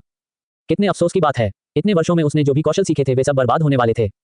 प्रवर्तन ब्यूरो के प्रमुख जासूस के रूप में चू लिंगलिंग का नुकसान और भी बड़ा था। ली कयुन ने पलटकर अपने सामने मिंग जियो से बात की। अब मैंने आगे कदम बढ़ाया है और स्वेच्छा से कानून प्रवर्तन अधिकारी के रूप में अपना दर्जा त्याग दिया है। यदि आप बदला लेना चाहते हैं तो सीधे मेरे पास आएं। मैं ब्लैक टाइगर के मुआवजे की भी पूरी जिम्मेदारी उठाऊंगा, चाहे वह कानूनी जिम्मेदारी हो या आपका गुस्सा, मैं सब लूंगा। मिंग जियो ने प्रशंसा के संकेत के साथ ली कयुन की ओर देखा। अच्छा बच्चा, तुम एक आदमी हो, आप निर्देशक गुवान की पीठ के पीछे नहीं छुपे। मैं आपकी सराहना करता हूं। चलिए इस मामले को फिलहाल ठंडे बस्ते में डाल देते हैं। हम बाद में फॉलोअप के बारे में धीरे धीरे बात कर सकते हैं। बोलने के बाद मिंग जियो सीधे मुड़े और अपने बगल में अपने कई भाइयों से कहा, घर जाओ, पियो और मांस खाओ। इसके बाद भीड़ धीरे धीरे तितर बितर हो गई। आपराधिक जांच के एक कप्तान और एक जाने माने जासूस को गलती के कारण एक ही दिन में इस्तीफा देने में सक्षम होना काफी हद तक चेहरा बचाने वाली जीत थी। इतने सारे बदमाशों ने अपनी नाक ऊंची रखी, अविश्वसनीय रूप से आत्मसंतुष्ट होकर प्रवर्तन ब्यूरो के लोगों को दांत पीसने पर मजबूर कर दिया। निर्देशक गुवान ने ली कयुन और चू लिंगलिंग को बड़े अफसोस के साथ देखा। वह अच्छी तरह से जानता था कि भले ही ली कयुन और चू लिंगलिंग ने आज स्वेच्छा से इस्तीफा नहीं दिया हो, लेकिन उनका भाग्य या तो निष्क्रिय पद पर बने रहना होगा या उन्हें निकाल दिया जाएगा।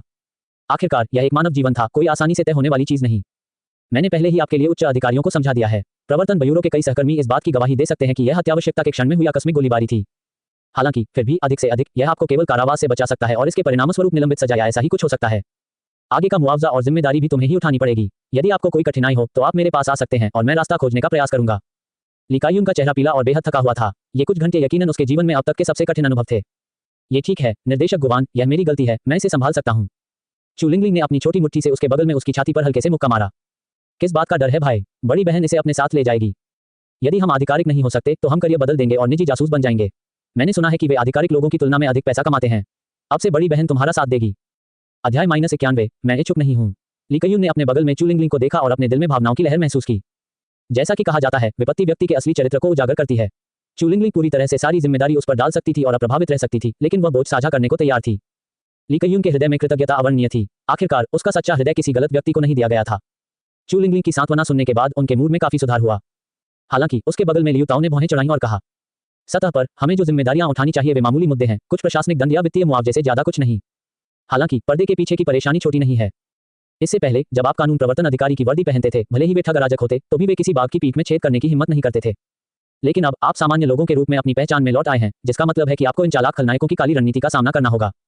वे आसानी से हार नहीं मानेंगे, आपको अपनी सुरक्षा अच्छी तरह से सुनिश्चित करनी होगी। ली कयुन ने थोड़ा सिर हिलाया। चिंता मत करो, मेरे कौशल व्यर्थ में विकसित नहीं हुए। 3 से 5 साधारण ठग मेरे करीब नहीं आ सकते। अगर वे बदला लेना चाहते हैं तो उन्हें आने दीजिए। गुवान चांगान ने ली कयुन के कंधे को थपथपाया और गंभीरता से कहा, निराश मत होइए, हतोत्साहित मत होइए। इस वर्दी के बिना भी मुझे विश्वास है कि आप जरूर कुछ हासिल करेंगे। इस अवधि के दौरान कुछ देर घर पर आराम करें। अंततः ली कयुन और चू लिंगलिंग, जिन्होंने अपना कानून प्रवर्तन अधिकारी का दर्जा खो दिया था, ने प्रवर्तन ब्यूरो छोड़ दिया। कार में बैठे बैठे ली कयुन का चेहरा उदास रहा। उसके बगल में चू लिंगलिंग चिढ़ाने के अलावा कुछ नहीं कर सका। अरे गाड़ी चलाते समय ध्यान मत खोना, ठीक है? मैंने अभी तक पर्याप्त जीवन नहीं जिया है। तुम्हें पता है ये सीजन का अंत है और मैं हाल ही में रैंक चढ़ने में व्यस्त हूँ। हम दोनों को अस्पताल में मत ले जाओ। ली कयुन ने असहाय होकर अपना सिर घुमाया, चू लिंगलिंग की ओर देखा जो अभी भी अपने फोन से खेल रहा था, और कुछ प्रशंसा के साथ कहा, आपकी मानसिकता वास्तव में अच्छी है। ये पहले ही आ चुका है और आपका अभी भी गेम खेलने का मूड है। चू लिंगलिंग ने आलस्य से हाथ बढ़ाया और कहा, आप क्या कर सकते हैं? यदि आप वास्तविक जीवन में हारते हैं तो आप केवल खेल में ही इसकी भरपाई कर सकते हैं। ये ब्लैक नाइट बुच वास्तव में सक्षम है। वह वास्तव में हम दोनों को सीधे सेवानिवृत्त कराने में कामयाब रहा। मैं पूरी तरह से आश्वस्त हूँ।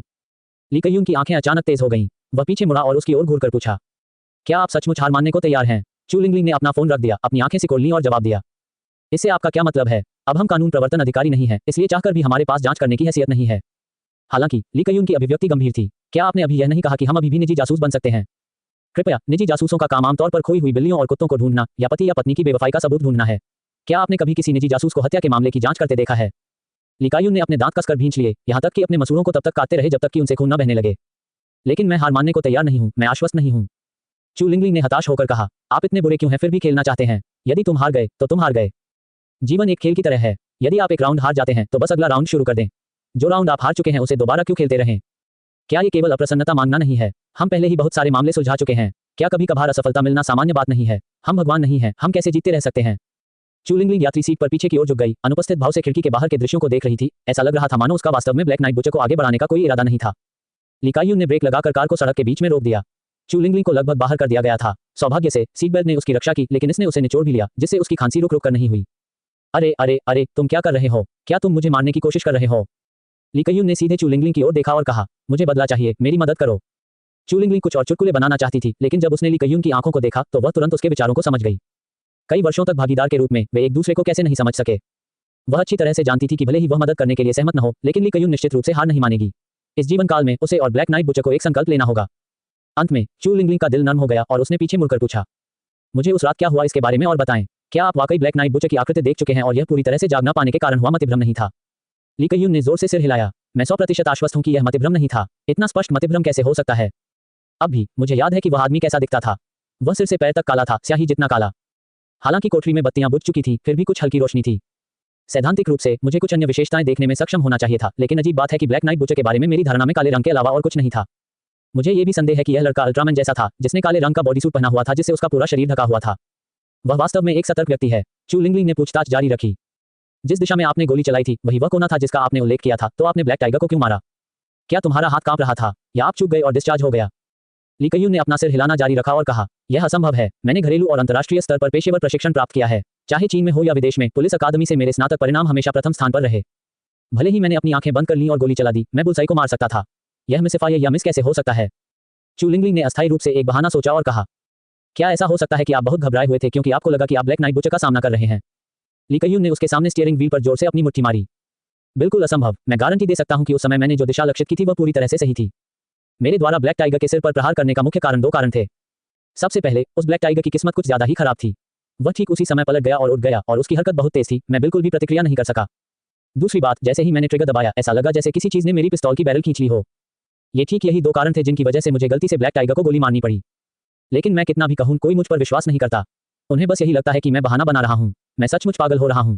ये अज्ञानी लोग अपने दिमाग का उपयोग क्यों नहीं कर सकते? सुनने के बाद चूलिंगलिंग ने कसकर भौहें चढ़ा लीं और आधे घंटे तक सोचा। ली कायून ने बीच में नहीं रोका। जब चूलिंगलिंग की आंखें धीरे धीरे खुली तो ली कायून ने उत्सुकता से पूछा, ये कैसा है? क्या तुम्हें पता चला कि क्या हुआ? हालांकि चूलिंगलिंग ने अपना सिर हिलाया और कहा, किसी भी वैज्ञानिक दृष्टिकोण से इसे हासिल करना असंभव है। वह ब्लैक नाइट बुचर सेल क्षेत्र में कैसे घुस गया और वह कैसे चला गया? यह कोई ऐसी चीज नहीं है जो कोई सामान्य व्यक्ति कर सकता है। और उसने आपकी पिस्तौल की नाल को कैसे नियंत्रित किया? पिछली बार वेन मूली की मृत्यु सहित मुझे यह भी बहुत अजीब लगा। वह वेन मूली को बिना आवाज किए सीधे पंखे पर लटकाने में कैसे कामयाब रहा? भले ही ब्लैक नाइट बुचर की शारीरिक फिटनेस आश्चर्यजनक है, फिर भी वह सिर्फ एक व्यक्ति है। वह ये सब काम इतनी अच्छी तरह कैसे कर सका?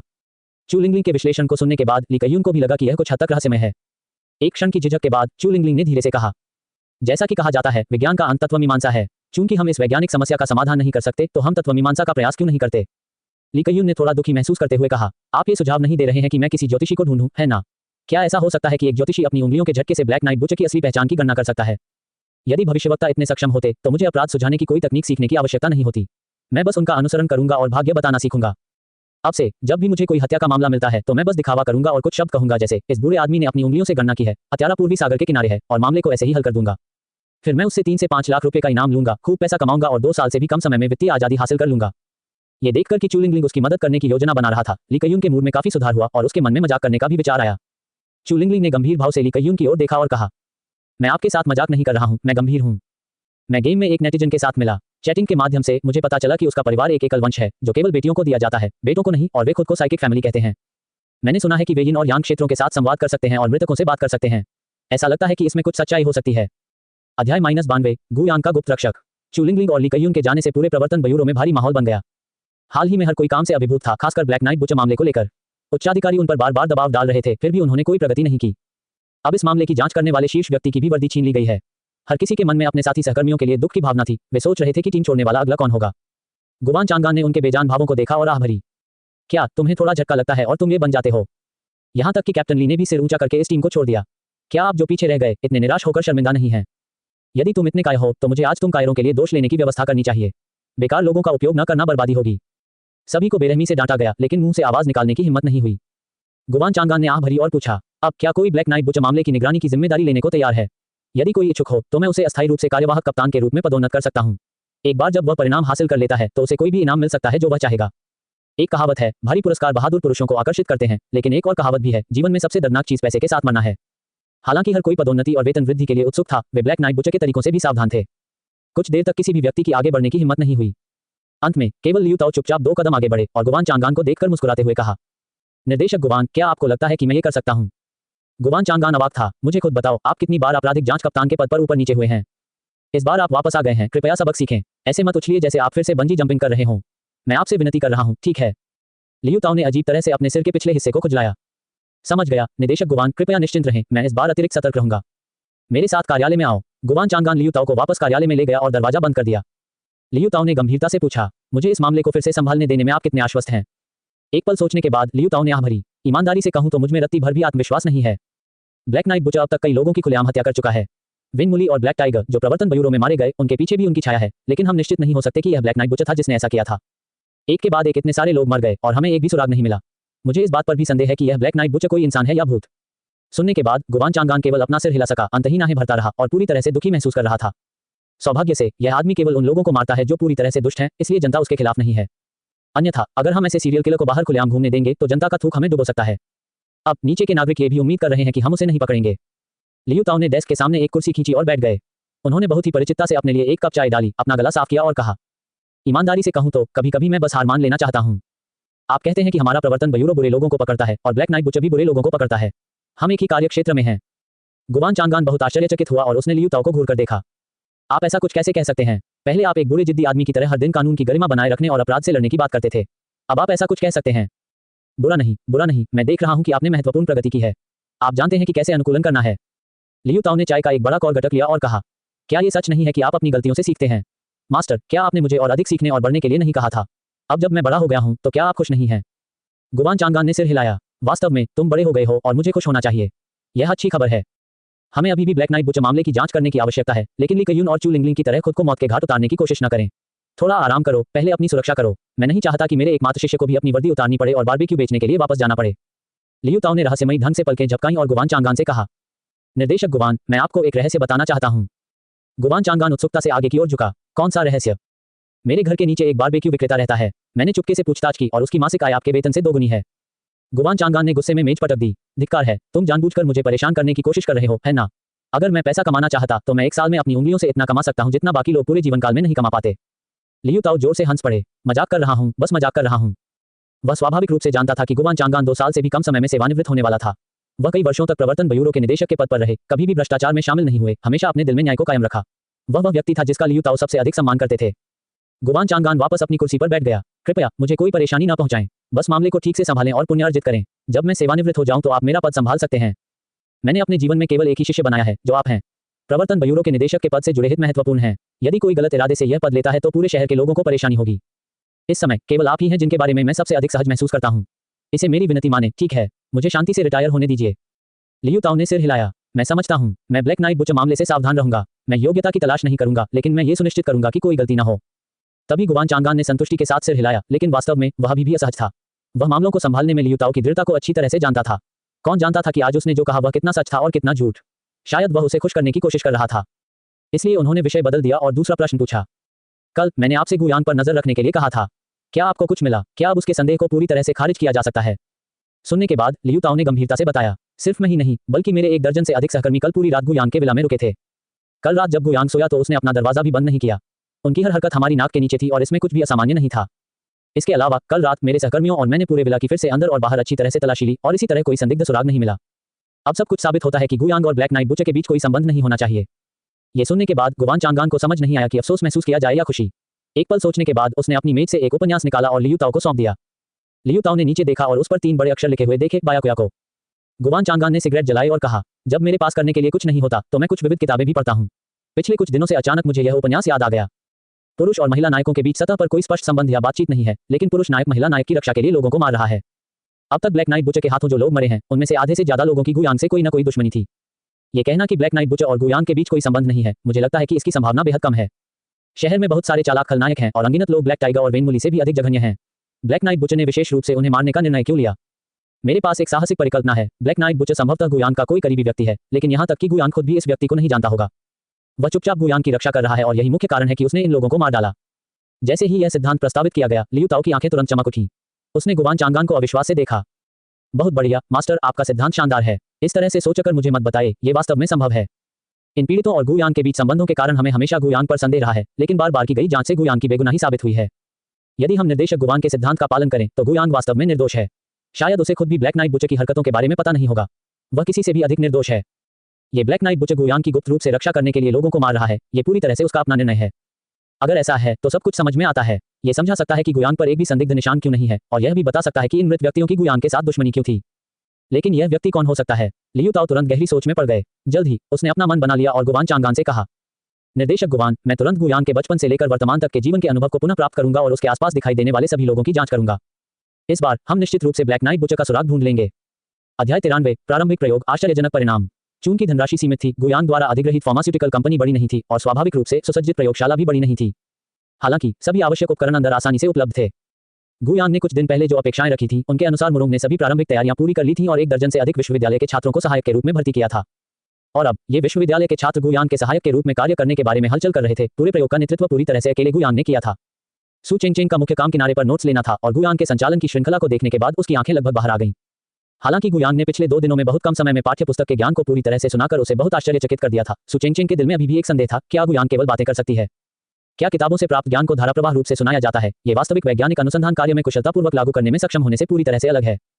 पर आज उसे ऐसी शंका न रही। जब से गुयांग प्रयोगशाला में लौटा, वह इतना कुशल था मानो वह अपने घर लौट आया हो। उन्होंने इस प्रयोगशाला में विभिन्न यंत्रों और उपकरणों का उपयोग विश्वविद्यालय के शिक्षकों से भी अधिक कुशलता से किया और उनके द्वारा किए गए ऑपरेशन इतने जटिल थे कि लोग उन्हें देखकर भी नहीं समझ सकते थे। अपने नीचे इलेक्ट्रिक व्हीलचेयर को नियंत्रित करते हुए वह विभिन्न उपकरणों के बीच चले गए, यहाँ तक कि फूलों के बगीचे में मधुमक्खी से भी अधिक चुस्त। सु चेंगचेंग ने गुयांग की चकाचौंध भरी हरकतों को देखा और अजीब तरीके से बोलने से खुद को नहीं रोक सका।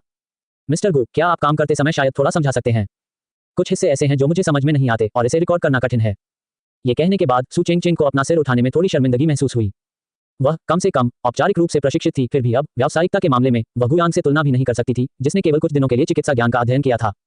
हे भगवान, क्या एक प्रतिभाशाली और औसत दर्जे के व्यक्ति के बीच यही अंतर है? सु चेंगचेंग इस एहसास से इतनी प्रभावित हुई कि वह लगभग रोने लगी। प्रयोगशाला में अन्य छात्र सु चेंगचेंग के शब्दों को सुनकर गुयांग की ओर उत्सुकता से देखने लगे। उन्होंने हाल ही में विश्वविद्यालय से स्नातक किया था और इतने उच्च वेतन और लाभों के साथ नौकरी ढूंढना आसान नहीं था। लेकिन वे ये भी अच्छी तरह जानते थे कि यह केवल अस्थायी था। ये प्रयोगशाला अभी शुरुआती चरण में ही थी, इसलिए उन्हें इसमें शामिल होने का अवसर मिला। वे यहाँ लंबे समय तक रह पाएंगे या नहीं, यह उनकी क्षमताओं पर निर्भर करेगा। इन सामान्य विद्यार्थियों के लिए सीखना ही एकमात्र रास्ता था। प्रवेश करने के बाद गुयांग द्वारा किए गए ऑपरेशनों की श्रृंखला ने न केवल सु चेंगचेंग को स्तब्ध कर दिया, बल्कि इन विश्वविद्यालय के छात्रों को भी अवाक कर दिया। यदि वे गुयांग से अधिक ज्ञान सीख सकते हैं, भले ही उन्होंने भविष्य में इस अनुसंधान प्रयोगशाला को छोड़ दिया हो, वे निश्चित रूप से अपना मुकाम हासिल करने में सक्षम होंगे। सु चेंगचेंग ने जो कहा उसे सुनने के बाद गुयांग ने अस्थायी रूप से काम अपने हाथों में सौंप दिया, अपना सिर घुमाया और सकारात्मक ध्वनि के साथ उत्तर दिया, ये भी अच्छा है। आगे मैं और अधिक विस्तार से बताऊंगा कि मैं क्या कर रहा हूं। आपके रिकॉर्ड पर्याप्त रूप से पूर्ण होने चाहिए। मैं बाद में पेटेंट के लिए आवेदन करने के लिए उनका उपयोग करूंगा। सु चेंगचेंग ने जोर से सिर हिलाया। थोड़ा चिंतित होकर वह नोट्स नहीं रख सकी और उसने अपने फोन का रिकॉर्डिंग फंक्शन भी चालू कर दिया। गुयांग को उसकी छोटी सी हरकत पर कोई आपत्ति नहीं थी। सबसे प्रमुख रहस्य स्वाभाविक रूप से उसके अपने दिमाग में संग्रहित थे और ये लोग उन्हें चुरा नहीं सकते थे। इसके अलावा भले ही वे चोरी हो गए हों, इससे कोई फर्क नहीं पड़ेगा। अपने मौलिक स्थान के साथ वह मिनटों में अनगिनत उन्नत शोध परिणाम प्राप्त कर सकता था। उसे इस बात की जरा भी परवाह नहीं थी। मैं वर्तमान में जो प्रदर्शन कर रहा हूं वह नैनो लक्षित प्रतिरक्षा सक्रियण एजेंट के लिए प्रमुख संश्लेषण चरण है। अभी किया गया सारा काम प्रारंभिक तैयारी थी। अगले ध्यान से ध्यान दें, यहां तक कि जब मैं यहां नहीं हूं तब भी आपको मेरे शोध दृष्टिकोण का पालन करना होगा और काम को स्वतंत्र रूप से पूरा करना होगा। वर्तमान में मेरा मुख्य शोध मानवता को कैंसर पर 100% जीत हासिल करने में सक्षम बनाना है। देश में हर साल 4 से 5 मिलियन लोगों को कैंसर होता है। जब इस बीमारी का जिक्र होता है तो हर किसी के चेहरे का रंग बदल जाता है। अगर हम इस एजेंट पर सफलतापूर्वक शोध कर सकें तो ये सालाना 4 से 5 मिलियन लोगों की जान बचाने के बराबर है। अगर इसे दुनिया भर में लागू किया जाता है तो और भी अधिक लोगों को बचाया जाएगा। इसलिए हर किसी को थोड़ी सी भी लापरवाही या ढिलाई के बिना मेरी प्रायोगिक आवश्यकताओं के अनुसार काम को 100% पूरा करना होगा। आपकी ओर से लापरवाही का एक क्षण न केवल कंपनी को भारी समय और आर्थिक नुकसान पहुंचाएगा, बल्कि संभावित रूप से लाखों कैंसर रोगियों के इलाज में भी देरी करेगा। ये सुनकर सभी की सांसें बेहद भारी हो गईं। जब से वे प्रयोगशाला में शामिल हुए, वे गुयांग के निर्देशों का पालन कर रहे थे, यहाँ तक कि वे जो काम कर रहे थे उसके महत्व को भी नहीं जानते थे। उन्होंने मूल रूप से सोचा कि वे बस कुछ छोटी परियोजनाओं पर शोध कर रहे थे या शायद लोगों को धोखा देने के लिए कुछ कर रहे थे। उन्होंने कभी यह उम्मीद नहीं की थी कि इसका इतना अधिक महत्व होगा। यदि सफल रहा तो ये सचमुच दुनिया को बदल सकता है। एक बार सफल होने पर यह प्रतीत होता है कि महत्वहीन छोटी जैव प्रौद्योगिकी कंपनी को केवल इस शोध के आधार पर एक शीर्ष स्तरीय अनुसंधान समूह में पदोन्नत किया जा सकता है। इस समय उन्हें अचानक कंपनी का नाम चाओयांग बायोटेक्नोलॉजी कंपनी याद आ गई। चाओयांग का क्या मतलब है? क्या इसका मतलब आशा नहीं है? नवस्नातक विश्वविद्यालय के छात्रों को प्रेरित करना सबसे आसान है। एक पल में ये सभी युवा जोश से भर गए, अपनी आस्तीनें चढ़ाने और काम पर जाने के लिए उत्सुक थे। गुयांग लैब बेंच के पास गया, एक माइक्रोलीटर पिपेट उठाया जिसे सख्त नसबंदी से गुजरना पड़ा और कुशलता से एक विशेष रूप से निर्मित अभिकर्मक बोतल से नैनोकण निलंबन की एक सटीक मात्रा खींची और काम करते हुए समझाया। ध्यान से देखो, इस नैनोकण सामग्री का सतही संशोधन अत्यंत महत्वपूर्ण है। ये निर्धारित करता है कि एजेंट कैंसर कोशिकाओं को सटीक रूप से लक्षित कर सकता है या नहीं। जैसे ही वह बोल रहा था, उसने धीरे धीरे सस्पेंशन को प्रतिक्रिया पात्र में टपकाया। उसकी आंखें पोत के भीतर होने वाले परिवर्तनों पर टिकी रहीं, जबकि उसके हाथों ने टपकने की गति को सूक्ष्मता से समायोजित किया ताकि यह सुनिश्चित हो सके कि प्रत्येक बूंद समान रूप से और लगातार डाली गई थी। जियोली, सेल इंक्यूबेटर से लॉगरिदमिक विकास चरण में कैंसर कोशिका के नमूने निकालें। सावधान रहें और सेल की स्थिति को प्रभावित न होने दें। गुयान ने अपना सिर घुमाए बिना निर्देश दिया। प्रशिक्षु जियोली जल्दी से काम पर लग गई और सावधानीपूर्वक नमूना गुयान को सौंप दिया। गुयान ने नमूना लिया, इसे प्रायोगिक सेटअप से जोड़ा और फिर से समझाना शुरू किया। कैंसर कोशिकाओं के लिए संस्कृति की शर्तें बेहद सख्त हैं। हम इस स्तर पर कोशिकाओं को चुनते हैं क्योंकि वे चयापचय रूप से सक्रिय हैं और एजेंट के प्रति अधिक स्पष्ट रूप से प्रतिक्रिया करते हैं, जिससे हमें एजेंट के प्रभाव को बेहतर ढंग से देखने की अनुमति मिलती है। इसके बाद उन्होंने एक जटिल माइक्रोफ्लूइडिक चिप प्रणाली को सक्रिय किया, जिससे नैनोकणों वाले समाधान को चिप के माइक्रोचैनल के भीतर कैंसर कोशिका के नमूने के साथ पूरी तरह से प्रतिक्रिया करने की अनुमति मिली। जियो झांक प्रतिदीप्ति डिटेक्टर से डेटा की बारीकी से निगरानी करें। जैसे ही प्रतिदीप्ति संकेत में कोई बदलाव हो, इसे तुरंत रिकॉर्ड करें। गुयान फिर मुड़ा और दूसरे प्रशिक्षु से बात की। वे स्वयं प्रतिक्रिया तंत्र पर कड़ी नजर रखते थे और अपने व्यापक अनुभव के आधार पर प्रतिक्रिया की प्रगति का आकलन करते थे। जैसे जैसे समय बीतता गया, डिटेक्टर ने हल्की सी भिनभिनाहट की आवाज निकाली और जियो झांग उत्साह से चिल्लाया। शिक्षक गु, प्रतिदीप्ति तीव्रता बढ़ने लगी है। गुयान ने थोड़ा सिर हिलाया, उसकी अभिव्यक्ति अभी भी केंद्रित थी। यह इंगित करता है कि नैनोकण सामग्री कैंसर कोशिकाओं की सतह पर सफलतापूर्वक अवशोषित हो गई है। अगला चरण प्रतिरक्षा प्रतिक्रिया को सक्रिय करने का महत्वपूर्ण चरण है। उन्होंने उपकरण मापदंडों को तुरंत समायोजित किया और कई सावधानीपूर्वक तैयार किए गए प्रतिरक्षा सक्रियण कारकों को जोड़ा। प्रत्येक जोड़े के लिए कार्रवाई के तंत्र को विस्तार से समझाया। ये कारक प्रतिरक्षा कोशिकाओं की सतह पर विशिष्ट रिसेप्टर्स को सक्रिय कर सकता है, जिससे उन्हें कैंसर कोशिकाओं को पहचानने और उन पर हमला करने की अनुमति मिलती है। नैनोकण सामग्री एक वाहक के रूप में कार्य करती है, सक्रियण कारकों को सटीक रूप से वितरित करती है, जिससे उपचार प्रभाव में काफी सुधार होता है। गुयान के आदेश के तहत प्रयोग व्यवस्थित तरीके से आगे बढ़ा। वह न केवल विभिन्न मुख्य कार्यों को व्यक्तिगत रूप से पूरा करने में सक्षम थे, बल्कि पूरी प्रक्रिया में एक भी त्रुटि हुए बिना पूरी प्रयोगशाला में सभी कर्मचारियों को सहायता के लिए समन्वित और निर्देशित करने में भी सक्षम थे। उनसे पहले के छात्र गुयान की तुलना उन प्रोफेसरों से करने से खुद को नहीं रोक सके जिन्हें उन्होंने विश्वविद्यालय में देखा था। इस तुलना का नतीजा ये हुआ कि गुयान का पेशेवर स्तर उन प्रोफेसरों से कहीं ऊपर था। जियो झांग, जो अभी काम में मदद कर रहा था, ने चुपचाप अपना सिर झुकाया और सू चेंग से पूछा, सिस्टर सू, मिस्टर गू ने किस विश्वविद्यालय से स्नातक किया है? वह बहुत अद्भुत है। वह विदेश के शीर्ष मेडिकल स्कूलों में से एक से होना चाहिए, है ना? सू चेंग को सिरदर्द महसूस हुआ और वह केवल आह भरते हुए कह सकी, मैं तुम्हें सच नहीं बताना चाहूंगा। क्या तुम्हें यकीन है कि तुम इसे संभाल सकते हो? आसपास के छात्र गुप्त रूप से करीब इकट्ठे हो गए। वे इस बात को लेकर बहुत उत्सुक थे कि कौन सा स्कूल गुयान जैसे उत्कृष्ट चिकित्सा पेशेवर को तैयार कर सकता है। इसमें संभालने जैसा क्या है? ये सिर्फ ये स्वीकार करना है कि कोई और उत्कृष्ट है। हम इसे ले सकते हैं। सू चेंग ने सिर हिलाया। ठीक है, फिर मैं आपको बताऊंगा। मिस्टर गू ने वास्तुकला में डिग्री के साथ दूसरे स्तर के विश्वविद्यालय से स्नातक की उपाधि प्राप्त की। आज शायद ये पहली बार होगा जब उन्होंने किसी जैव प्रौद्योगिकी अनुसंधान प्रयोगशाला में कदम रखा है। जैसे ही ये शब्द बोले गए, आसपास के छात्रों के चेहरों पर तुरंत मुस्कान आ गई और उनके चेहरे की मांसपेशियां भी हल्की सी हिलने लगी। सिस्टर सू, आप मजाक तो नहीं कर रही हैं? इसमें मजाक करने वाली क्या बात है? जानकारी अब सार्वजनिक है। श्री गू ने पहले भी एक बड़ी निर्माण कंपनी की स्थापना की थी। उनकी जानकारी ऑनलाइन ढूंढना काफी आसान है। आगे बढ़ें और स्वयं जांच करें। इन छात्रों को इस पर विश्वास नहीं हुआ, इसलिए उन्होंने तुरंत खोजने के लिए अपने फोन निकाले। उनकी खोज के नतीजे ने मौके पर सभी को पूरी तरह से स्तब्ध कर दिया। अध्याय 94, दो स्थितियां। सू चेंग द्वारा कभी कभार कुछ चीजें पेश करने के साथ कॉलेज के छात्र गुयान की पीठ को देखते हुए ऐसा लगता था जैसे वे किसी मूर्ति को देख रहे हों। इस आदमी का अनुभव बहुत ही शानदार था। कॉलेज में बिना किसी पृष्ठभूमि या आधार के उन्होंने व्यवसाय शुरू करने के लिए कुछ अच्छे भाइयों को बाहर निकाला और वास्तव में करोड़ों की एक निर्माण कंपनी बनाने में कामयाब रहे, यहां तक कि अखबारों में भी छपे। जब सब कुछ ठीक चल रहा था, तभी उसकी प्रेमिका ने उसे धोखा दे दिया और वह अपाहिज हो गया। फिर भी व्हीलचेयर पर भी वह निष्क्रिय नहीं बैठे। उन्होंने बड़ी संख्या में चिकित्सा पुस्तकों का स्वाध्ययन किया, उन्हें आगे पीछे याद किया और अब प्रयोगशाला में जाना घर जाने जैसा है। आज वह जो शोध कर रहे हैं वह nano targeted immune activation agent पर है, जो कैंसर को 100% ठीक कर सकता है। हालांकि यह गुयान पहली बार इस पर शोध कर रहा है, लेकिन तैयारी के चरण से लेकर अब तक पूरी प्रक्रिया के दौरान एक भी दुर्घटना नहीं हुई है। जैसा कि सभी ने गुयान के स्थिर संचालन को देखा, उन्हें दुनिया में इस एजेंट की सही उपस्थिति स्पष्ट रूप से दिखाई देने लगी। ये बहुत बेतुका है। क्या इस आदमी के पास किसी प्रकार की व्यवस्था हो सकती है? वह जो कुछ भी करता है वह सफल होता है। यह उचित नहीं है, यह उचित नहीं है। हे भगवान, इस दुनिया में इतना आदर्श व्यक्ति कैसे हो सकता है? जब उन्होंने अचानक गुयान के नीचे व्हीलचेयर को देखा तो उनका मनोवैज्ञानिक संतुलन काफी हद तक बहाल हो गया। सौभाग्य से गुयान में अभी भी थोड़ी खामी थी, अन्यथा ये वास्तव में लोगों को ईर्ष्या से पागल कर देगा। लैब का काम मूल रूप से समाप्त होने के बाद सू चेंग ने गुयान को वापस भेज दिया। रास्ते में सू चेंग ने कुछ जिज्ञासा से पूछा, म्यू रोंग आज क्यों नहीं आया? पूरे दिन व्यस्त रहने के बाद गुयान भी बेहद थका हुआ था। सौभाग्य से उनका शरीर पहले ही ठीक हो चुका था और अनगिनत सांस लेने की तकनीकों का अभ्यास करने के बाद उनकी शारीरिक फिटनेस सामान्य लोगों की तुलना में काफी मजबूत थी। यदि वह सचमुच लकवाग्रस्त अवस्था में होता तो शायद अब तक थकावट से बेहोश हो गया होता। वह कुर्सी पर पीछे झुक गया, आंखें आधी बंद कर ली और लापरवाही से उत्तर दिया, एक कंपनी की स्थापना बेहद जटिल है। ये केवल प्रायोगिक उत्पाद बनाने जितना आसान नहीं है। म्यू रोंग अन्य चीजों में व्यस्त है और उसका कार्यभार मेरे से कम नहीं है। सू चेंग ने ऐसे सिर हिलाया जैसे उसे अभी अभी एहसास हुआ हो तो हर कोई बहुत व्यस्त है।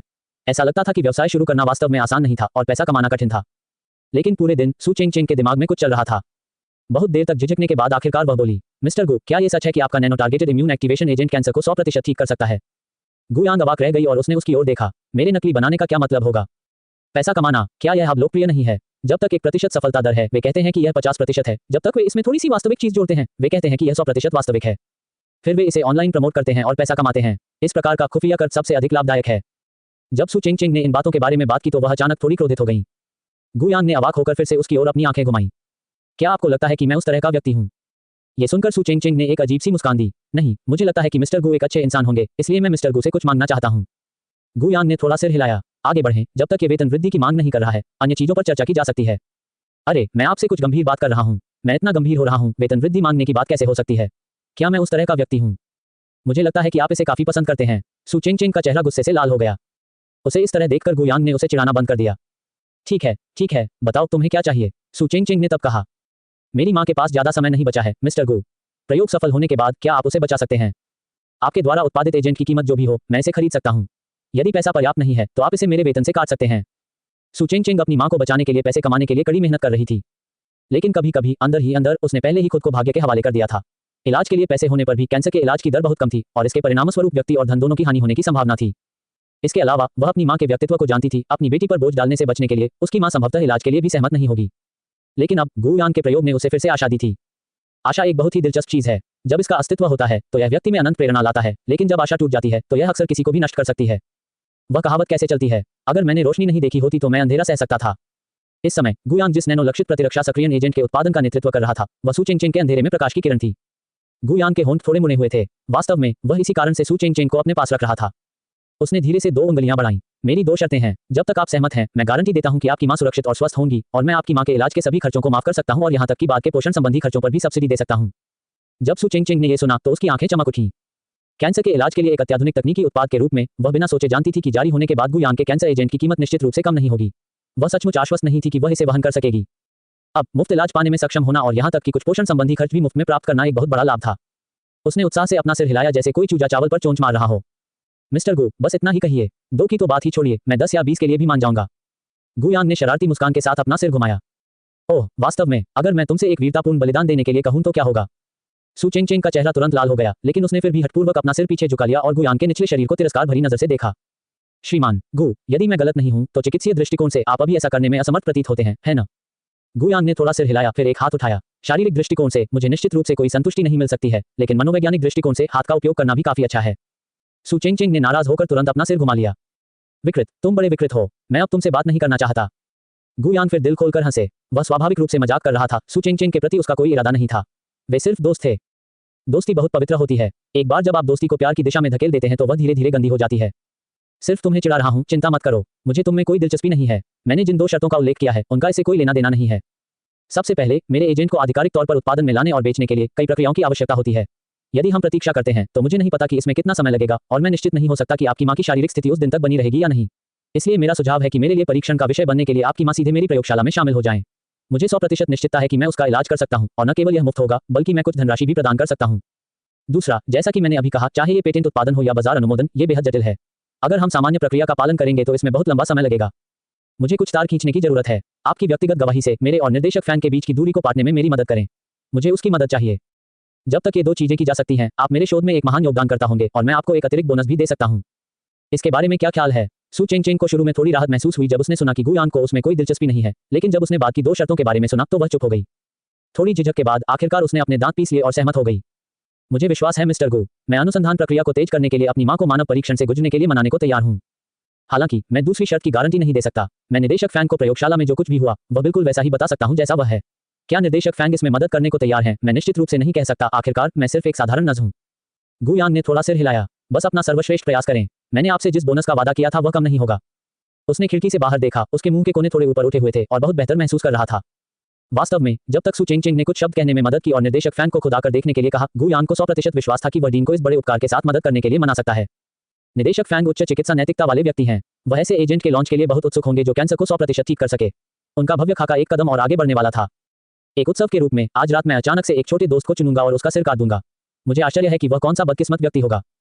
अध्याय -95 भूत की शक्ति। एक थका देने वाले दिन के बाद गुयांग वापस चला गया और तुरंत सो गया। सोने से पहले उसने ठीक आधी रात का अलार्म लगा दिया। जब आधी रात हुई, अलार्म ने गुयांग को जगाया। वह बिस्तर से उठकर बैठ गया। आह, यह अच्छा लगता है। आराम किया और मारने के लिए तैयार। मुझे आज रात किसके साथ खेलना चाहिए? हर रात एक ऐसा समय था जिसका गुयांग को बेहद इंतजार रहता था। भूत छाया शरीर की सर्वशक्तिमत्ता ने उसे मदहोश कर दिया। कभी कभी वह ये भी चाहता था कि वह दिन के 24 घंटे भूत छाया शरीर के रूप में मौजूद रह सके।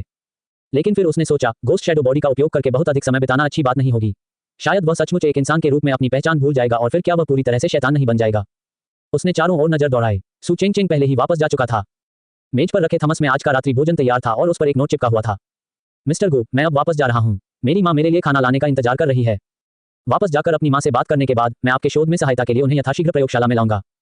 आपसे मिलने के बाद से मुझे ऐसा लग रहा है जैसे पिछले 20-20 वर्षों की दुर्भाग्य अचानक मुझसे बहुत दूर चली गई है। आपकी मदद के लिए धन्यवाद। ये सुनिश्चित करें कि जागने के बाद जब मौसम गर्म हो तभी खाएं, ठीक है? कल मिलते हैं। सु चेंग एक आभारी व्यक्ति थे। यदि यह गुयान के लिए नहीं होता तो वह अभी भी अस्पताल में 3 से 5 हजार के मामूली वेतन पर काम कर रही होती और काम के बाद उसे जीविकोपार्जन के लिए विभिन्न कठिन अंशकालिक नौकरियां करनी पड़ती। गुयान के अस्तित्व के कारण न केवल उसे हर महीने उच्च आय प्राप्त होती थी, बल्कि उसे अपनी मां को बचाने की भी आशा थी। ये लड़की अब और भी अधिक मेहनत कर रही थी। यदि कानून अब गिरमिट या दास्ता को मान्यता दे सकता है तो शायद वह आंख भी नहीं झपकाएगी और सीधे इस पर हस्ताक्षर कर देगी। गुयान ने नोट एक तरफ रख दिया और थोड़ा मुस्कुराया। मूर्ख लड़की, ये सिर्फ आपसी जरूरत का मामला है। तुम किस बात के लिए धन्यवाद कह रही हो? शायद इसलिए कि वह पहले भी एक बार आहत हो चुका था। गुयान पर कुछ हद तक मनोवैज्ञानिक छाया विकसित हो गई थी, जैसे कि उसने किसी पर फिर से भरोसा करने की क्षमता खो दी हो। विश्वासघात की कीमत बहुत बड़ी थी। यदि यह घोस्ट शैडो बॉडी के लिए नहीं होता तो संभवतः वह अभी भी अस्पताल में एक सब्जी बनकर रह जाता, है ना? नहीं, वह सब्जी बनने के योग्य भी नहीं होगा। आखिरकार उन 2 वेश्याओं ने उसे 3 दिनों में सीधे स्वर्ग भेजने की योजना बनाई। तभी गुयान को सचमुच थोड़ी भूख लगी थी। थमस खोलने के बाद अंदर 2 व्यंजन और एक सूप था, कोला चिकन विंग्स का एक हिस्सा, ब्लेंच्ड ग्रीन्स का एक हिस्सा और पोर्क रिब और मकई सूप का एक हिस्सा। हालांकि यह मांचूहान शाही दावत नहीं थी, यह एक बहुत ही समृद्ध और स्वादिष्ट घरेलू शैली का भोजन था। सु चेंग का खाना पकाने का कौशल वास्तव में उत्कृष्ट था। इसे सूंघने मात्र से गुयान को बहुत भूख लगी थी। उसने तुरंत अभी भी उबल रहे चावल उठाए और कुछ ही टुकड़ों में सब कुछ साफ सुथरा खा लिया, यहाँ तक कि सूप का बेस भी नहीं छोड़ा। अपना पेट भरने के बाद गुयान को अधिक ऊर्जावान महसूस हुआ। उसने अपनी आंखें सिकोड़ लीं, बिस्तर पर लेट गया और अगले ही पल उसकी चेतना उसके पीछे की छाया में असीम रूप से डूबने लगी, धीरे धीरे एक में विलीन हो गई। काली छाया धीरे धीरे गुयान के नियंत्रण से मुक्त हो गई और बिस्तर के पास अपना रूप जमा लिया। गुयान को एक बार फिर घोस्ट शैडो बॉडी की शक्तिशाली ताकत महसूस हुई। उसने अपने शरीर को देखा और वास्तव में पाया कि जैसे जैसे घोस्ट शैडो बॉडी अधिक जीवन काल को अवशोषित करती है, घोस्ट शैडो बॉडी भी अधिक ठोस होती जाती है। जब ये पहली बार प्रकट हुआ तो ये केवल एक अपेक्षाकृत धुंधली काली छाया थी, लेकिन अब ये स्याही की तरह काली हो गई थी और धीरे धीरे भौतिक रूप में दिखाई दे रही थी। इसके अलावा गुयान को लग रहा था कि घोस्ट शैडो बॉडी निश्चित रूप से फूलकर 2 मंजिल जितनी बड़ी हो सकती है। अगर किसी को जाइंटोफोबिया होता तो वे शायद मौत से डर जाते। हालांकि गुयान को इतने बड़े शरीर की आवश्यकता नहीं थी, लेकिन शरीर के आकार में वृद्धि का मतलब अभी भी था कि गुयान अधिक छाया को नियंत्रित कर सकता था। वह क्लोन बनाने जैसे अधिक जटिल कार्यों को पूरा करने के लिए इन छायाओं में हेरफेर कर सकता था। अगले ही पल भूत छाया गुयान की तरह 2 और काले शरीर तुरंत उसके पास दिखाई दिए। गुयान का मानसिक नियंत्रण वास्तव में इन 3 शरीरों को एक ही समय में अलग अलग काम करने का आदेश दे सकता था, लेकिन यह मस्तिष्क पर थोड़ा बोझ डालने वाला था, इसलिए इस क्षमता की अभी आवश्यकता नहीं थी। गुयान ने अन्य 2 क्लोनों को वापस अपने शरीर में समाहित कर लिया और प्रकाश की किरण की तरह छाया के माध्यम से यात्रा की, एक ऊंची इमारत के शीर्ष पर पहुंच गया जैसे कि तत्काल गति से। ऊंची इमारत के किनारे पर बैठकर उसने अपने पैर लटकाए, हवा के झोंकों को महसूस किया और नीचे टिमटिमाती रोशनी को देखकर उसे बहुत सहज महसूस हुआ। गुयान को अचानक पहले सुपरहीरो फिल्में देखने की याद आ गई। स्पाइडरमैन को छतों पर बैठना और दृश्यों को देखना भी विशेष रूप से पसंद था। तो ऐसा ही लगा। आज रात कोई खास लक्ष्य नहीं था, तो चलिए पहले घूम लेते हैं। प्रकाश की गति सचमुच असाधारण थी। वह पलक झपकते ही दुनिया के किसी भी कोने में पहुंच सकता था। हालांकि प्रकाश की गति का मतलब यह नहीं था कि समय स्थिर हो गया। गुयान को अभी भी रुकना था और इन स्थानों के दृश्यों की सराहना करने के लिए समय बिताना था। उन्होंने सुपरमैन की तरह अच्छे काम करते हुए दुनिया का चक्कर लगाने की योजना नहीं बनाई थी, वह बहुत थका देने वाला होगा। लोगों को अभी भी जीवन का आनंद लेना था। उसने त्यानिक्सिन शहर की सड़कों और गलियों में घूमने के लिए बस इस गति का उपयोग किया। भटकते समय गुयान को यह भी पता चला कि उसके घोस्ट शैडो बॉडी के लोगों को मारने के अलावा और भी कई उपयोग हैं। उदाहरण के लिए किसी के घर में घुसना, दूसरों के रहस्यों को सुनना, दूसरों को धोते हुए देखना, अहम या सोने की छड़ें चुराने के लिए सीधे बैंक की तिजोरी में ड्रिलिंग करना। यह बहुत सुविधाजनक था। शायद इस पद्धति का उपयोग करके भले ही उन्होंने कोई जैव प्रौद्योगिकी विकसित न की हो, उन्हें जीवन भर धन की कमी नहीं होगी। हालांकि गुयान ने अभी इसके बारे में सोचा था। उसने वास्तव में किसी बैंक से चोरी करने की योजना नहीं बनाई थी। कोई जरूरत नहीं थी। उनकी घोस्ट शैडो बॉडी अब लोगों की जुबान पर एक महान नायक बन चुकी थी। किसी महान नायक के लिए चीजें चुराना बहुत शर्मनाक होगा, और चोरी करना हत्या के समान संतुष्टिदायक कैसे हो सकता है। रात आखिरकार अराजक थी। गुयान को घूमते हुए कुछ ही समय हुआ था कि उसने कई लोगों को दुर्भावनापूर्ण इरादों के साथ देखा। ऐसा लग रहा था कि वे ब्लैक नाइट बुचर की प्रतिष्ठा को भूलने लगे थे, लेकिन गुयान ने अभी कार्रवाई करने की योजना नहीं बनाई थी। कोई जल्दी नहीं, रात लंबी है, चलो पहले घूम लेते हैं। इसके अलावा इन छोटे मोटे ठगों पर अपना एक भी कोटा बर्बाद करना उचित नहीं होगा। जिस तरह गुयांग इस बात को लेकर झिझक रहा था कि आज रात किसे मारना है, उसने वास्तव में एक बहुत ही दिलचस्प चीज की खोज की। चुलिंगलिंग और ली कयून इस समय कार की डिक्की में अपना ढेर सारा सामान लेकर गाड़ी चला रहे थे। ये स्पष्ट था कि वे लंबी यात्रा पर जा रहे थे। ड्राइवर ली कयून था। उसका चेहरा उदास था और ड्राइविंग पर ध्यान केंद्रित करते हुए वह पीछे मुड़ा और चुलिंगलिंग से पूछा, क्या आपने उस मानसिक परिवार से संपर्क किया है? वे कितना पूछ रहे हैं? चुलिंगलिंग अपने फोन से खेल रही थी। ये सुनकर उसने दर्द भरी अभिव्यक्ति के साथ अपनी जांघ पर थप्पड़ मारा। ये हास्यास्पद रूप से महंगा है। हालांकि मेरा ऑनलाइन मित्र एकमात्र उत्तराधिकारी है। उसके परिवार में वर्तमान में 3 लोग हैं जो इस व्यवसाय को संभाल सकते हैं, उसकी दादी, उसकी माँ और वह खुद। उनके अनुसार सबसे ज्यादा खेती करने वाली उनकी दादी हैं। मैंने सुना है कि उसकी दादी मृतकों को भी अपने शरीर पर कब्जा करने दे सकती हैं और जीवित लोगों के साथ धाराप्रवाह बातचीत कर सकती हैं। उसकी माँ की खेती कमजोर है, वह केवल मृतकों को पुनर्जीवित कर सकती है और हाँ या ना में उत्तर दे सकती है। जहां तक उसकी बात है, वह सबसे कमजोर है, वह केवल वे दृश्य देख सकती है जो मृतक ने मरने से पहले देखे थे। यदि हम मामले की गहन जांच करना चाहते हैं तो हमें निश्चित रूप से सबसे गहरी साधना वाले व्यक्ति को आमंत्रित करने की आवश्यकता है। परिणाम स्वरूप उसने मुझे अपनी दादी के एक बार बाहर आने के लिए 30 मिलियन की कीमत बताई। लानत है, वर्षों से हमारी सारी बचत खत्म हो जाएगी। मैंने पहले ही 10 मिलियन की जमा राशि का भुगतान कर दिया है। अब मुझे बस खुद जाकर उसकी दादी को लेने जाना है। वह ज्यादा दूर नहीं रहती, संभवतः हमें आने जाने में 3 दिन लगेंगे। कीमत सुनकर ली कयून को भी दर्द का एहसास हुआ। हालांकि उनके परिवार के पास पैसों की कोई कमी नहीं थी, फिर भी वह खुद अपने परिवार की किसी भी मदद पर निर्भर नहीं रहना चाहते थे, केवल अपने दम पर अपना नाम कमाना चाहते थे। अब सारा पैसा खत्म हो गया, लेकिन अपने साथ हुए अन्याय के बारे में सोचकर उसने दांत पीस लिए। जब तक मामले की सच्चाई का पता चल जाएगा, मैं खुशी खुशी यह पैसा खर्च कर दूंगा। ये सुनकर चू लिंगलिंग ने भी सिर हिलाया। मुझे भी ऐसा लगता है।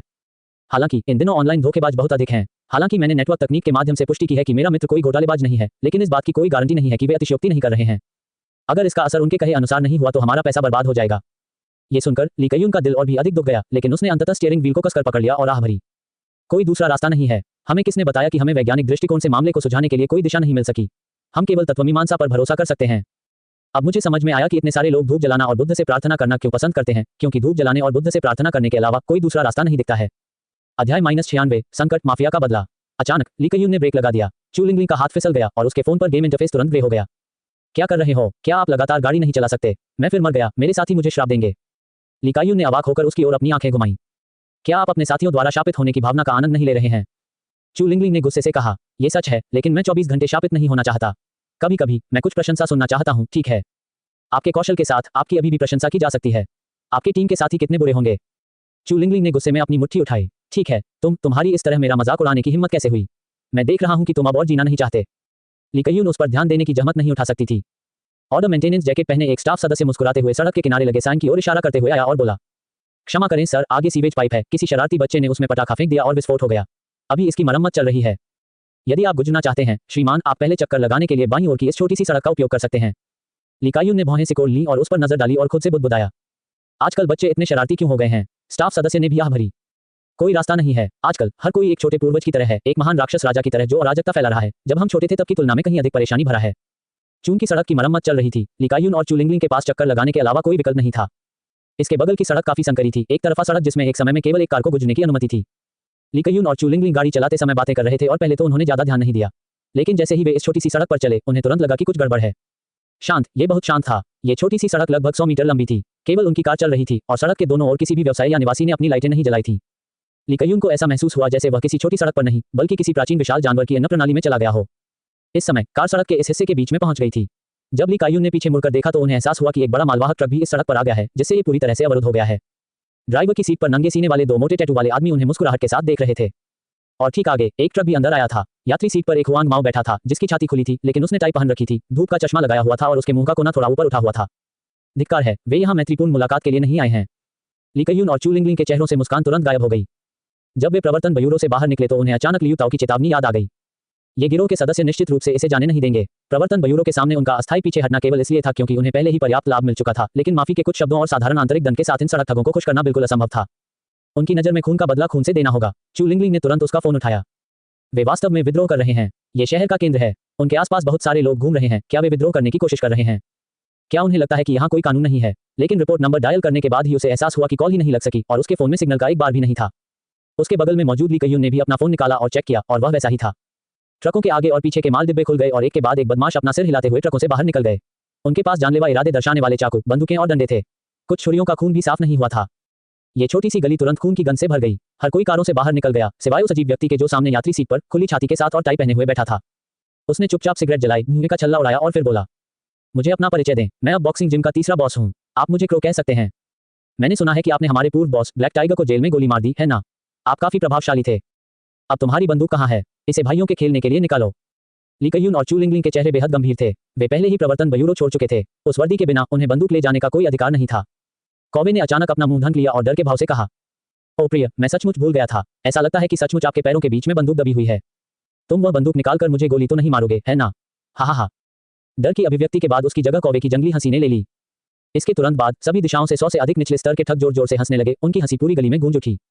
कौवे ने अपने बगल में एक बक्सा थपथपाया और कहा, मेरे पास यहाँ एक सिग्नल जाम करने वाला उपकरण है। अब आप कॉल नहीं कर सकते या ऑनलाइन नहीं जा सकते। सड़क के दोनों किनारों पर निगरानी कैमरे भी मैंने काट दिए हैं और सभी को पहले ही भेज दिया गया है। आज इस गली में आपके लिए कोई रास्ता नहीं है। अब जमीन पर घुटने टेकें और बॉक्सिंग जिम की दिशा की ओर 81 बार झुकें। मैं और मेरे भाई तुम्हें शीघ्र मृत्यु दे सकते हैं, अन्यथा पुरुषों को मांस के पेस्ट में काट दिया जाएगा और महिलाओं को सीधे छलनी में डाल दिया जाएगा। हमसे मत पूछो कि हम छुरा घोंपने के लिए किस चीज का उपयोग करेंगे, बस ये जान लो कि तुम समझते हो।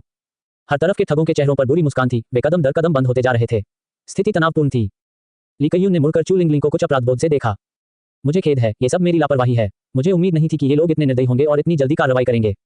एक पल में आप पहले कार में छिप जाएं। मैं बाहर जाऊंगा और रास्ता बनाने के लिए मौत तक लड़ूंगा। तुम अवसर का लाभ उठाओ और तेजी से भागो। चू लिंगलिंग ने उसका हाथ पकड़ लिया। आप किस बारे में बात कर रहे हैं? हम भाई हैं, मैं तुम्हें छोड़कर कैसे भाग सकता हूँ? उसके बाद भी मैं तुम्हारी बड़ी बहन कैसे रह सकती हूँ? क्या ये सिर्फ मौत नहीं है? हम मिलकर इसका सामना करेंगे। इसमें डरने की क्या बात है? इस समय ली कयून ने सीधे चू लिंगलिंग को बैकहैंड से दूर फेंक दिया, उसे घूरते हुए कहा। साफ साफ सुनो, मैं तुमसे मजाक नहीं कर रहा हूँ। अब बाहर आना मेरे लिए बोझ ही होगा। तुम्हें जो करने की जरूरत है वह उस अवसर का लाभ उठाना है जो मैं तुम्हारे लिए बनाता हूँ और बचने का रास्ता ढूंढना है। तभी तुम साक्षी बनकर मुझसे बदला ले सकते हो। मुझे इसे दूसरी बार मत कहो, समय नहीं है। बोलने के बाद ली कयून ने सीधे कार का दरवाजा खोला, बाहर निकले और दरवाजा बंद कर दिया। चू लिंगलिंग ने ली कयून की दृढ़ प्रतिज्ञता को देखा और आंसू बहाने से खुद को नहीं रोक सके। बड़े स्वरों, तुम्हें अवश्य जीवित रहना चाहिए। सभी दिशाओं से हुड़दंगियों ने तुरंत आगे बढ़कर अपने चाकू, बंदूकें और लाठियां सीधे ली कयून के सिर पर घुमा दी। लेकिन ली कयून कोई धक्का देने वाला नहीं था। आखिरकार उसने पुलिस अकादमी से शीर्ष छात्र के रूप में स्नातक की उपाधि प्राप्त की थी और उसका युद्ध कौशल बिल्कुल भी बुरा नहीं था, सामान्य भूमिगत मुक्केबाजी चैंपियनों की तुलना में बहुत मजबूत था। मौका पाकर उसने एक गुंडे से स्टील का पाइप छीन लिया और तुरंत भीड़ में लड़ने के लिए घुस गया। इस रुख से वह लुबू के पुनर्जन्म जैसा था। जीवन संकट की स्थिति में ली कयून ने अपनी पूरी क्षमता का उपयोग किया। उसे यहाँ तक महसूस होता था कि उसके चारों ओर हुड़दंगियों की हरकतें धीमी गति जैसी थी और वह हर वार के साथ कोई दया नहीं दिखाता था, अक्सर एक ही वार में अपने सामने वाले हुड़दंगियों के हाथ और पैर तोड़ देता था। हालांकि दो मुट्ठियों का चार हाथों से कोई मुकाबला नहीं है, खासकर जब भीड़ में कई पुराने छक्के थे जो पीछे से छिपकर हमला करना पसंद करते थे। जैसे ही ली कयून ने अपने सामने कई गुंडों को स्टील के पाइप से जमीन पर पटक दिया, उसी समय कई गुंडे पीछे से भी हमला कर देते थे, छुरी घुमाते थे और उनके शरीर पर कई घाव कर देते थे। चू लिंगलिंग कार में बैठी ली कयून को खून से लथपथ बुरी तरह लड़ते हुए देख रही थी, उसका दिल दुख रहा था। आखिरकार ये गुंडे महान नायक नहीं थे, उनके पास घृणित तरीके थे। लोगों के एक बड़े समूह द्वारा ली कयून को रोके रखने के बाद शेष कुछ लोगों ने वास्तव में चू लिंगलिंग पर अपनी नजरें गड़ा दी। उन्होंने अपने हाथों में उपकरण घुमाए और कुछ ही झटके में चू लिंगलिंग की कार की खिड़की को टुकड़े टुकड़े कर दिया। चू लिंगलिंग ने कार के अंदर संघर्ष किया, इन कमीनों को पीछे हटाने के लिए कार के सभी उपकरणों का उपयोग करने की कोशिश की, लेकिन एक महिला कितना नुकसान कर सकती है। जल्द ही कई गुंडों ने उसके बाल पकड़ लिए और उसे जबरदस्ती कार से बाहर खींच लिया। ली कयून का ध्यान भटकने से रोकने के लिए चू लिंगलिंग ने शुरू से अंत तक एक भी आवाज नहीं निकाली। लेकिन हुआंग माओ गुंडे ने, जो उसके बाल खींच रहा था और उसे बाहर खींच रहा था, अपने हाथ में बड़ी लोहे की रॉड घुमाई और दूर से ली कयून पर चिल्लाया, कैप्टन ली, जल्दी से देखो कि मेरे हाथ में क्या है। ली कयून ने पीछे मुड़कर देखा और चू लिंगलिंग की भयानक स्थिति देखी, वह तुरंत क्रोधित हो गई। गुस्से में उसने अपने हाथ में स्टील का पाइप घुमाया और तुरंत अपने सामने दो गुंडों के सिर फोड़ दिए, जिससे उनका काफी खून बह गया। कमीने, अगर तुम्हारे पास कुछ है तो मेरे पास आओ, उसे जाने दो। वह हुआंग माओ गुंडा मुस्कुराया। कुछ चीजें आपके सामने आ सकती हैं, लेकिन कुछ चीजें आप वास्तव में नहीं कर सकते। आज भाई तुम्हारे सामने तुम्हें दिखा देंगे कि मर्द होने का मतलब क्या होता है। जैसे ही वह बोल रहा था, चू लिंगलिंग के आसपास के लोग भी बुरी तरह हंसे और अपनी बेल्ट खोलने लगे। अध्याय -97 रात्रि कसाई वापस आ गया है। ये थी आज की कहानी। अगर आपको एक्सप्लेनेशन पसंद आई हो तो लाइक, शेयर और सब्सक्राइब जरूर करें। अगली वीडियो में हम इस यूनिवर्स के और सीक्रेट्स एक्सप्लोर करेंगे। Thanks for watching. Welcome to Kahani universe.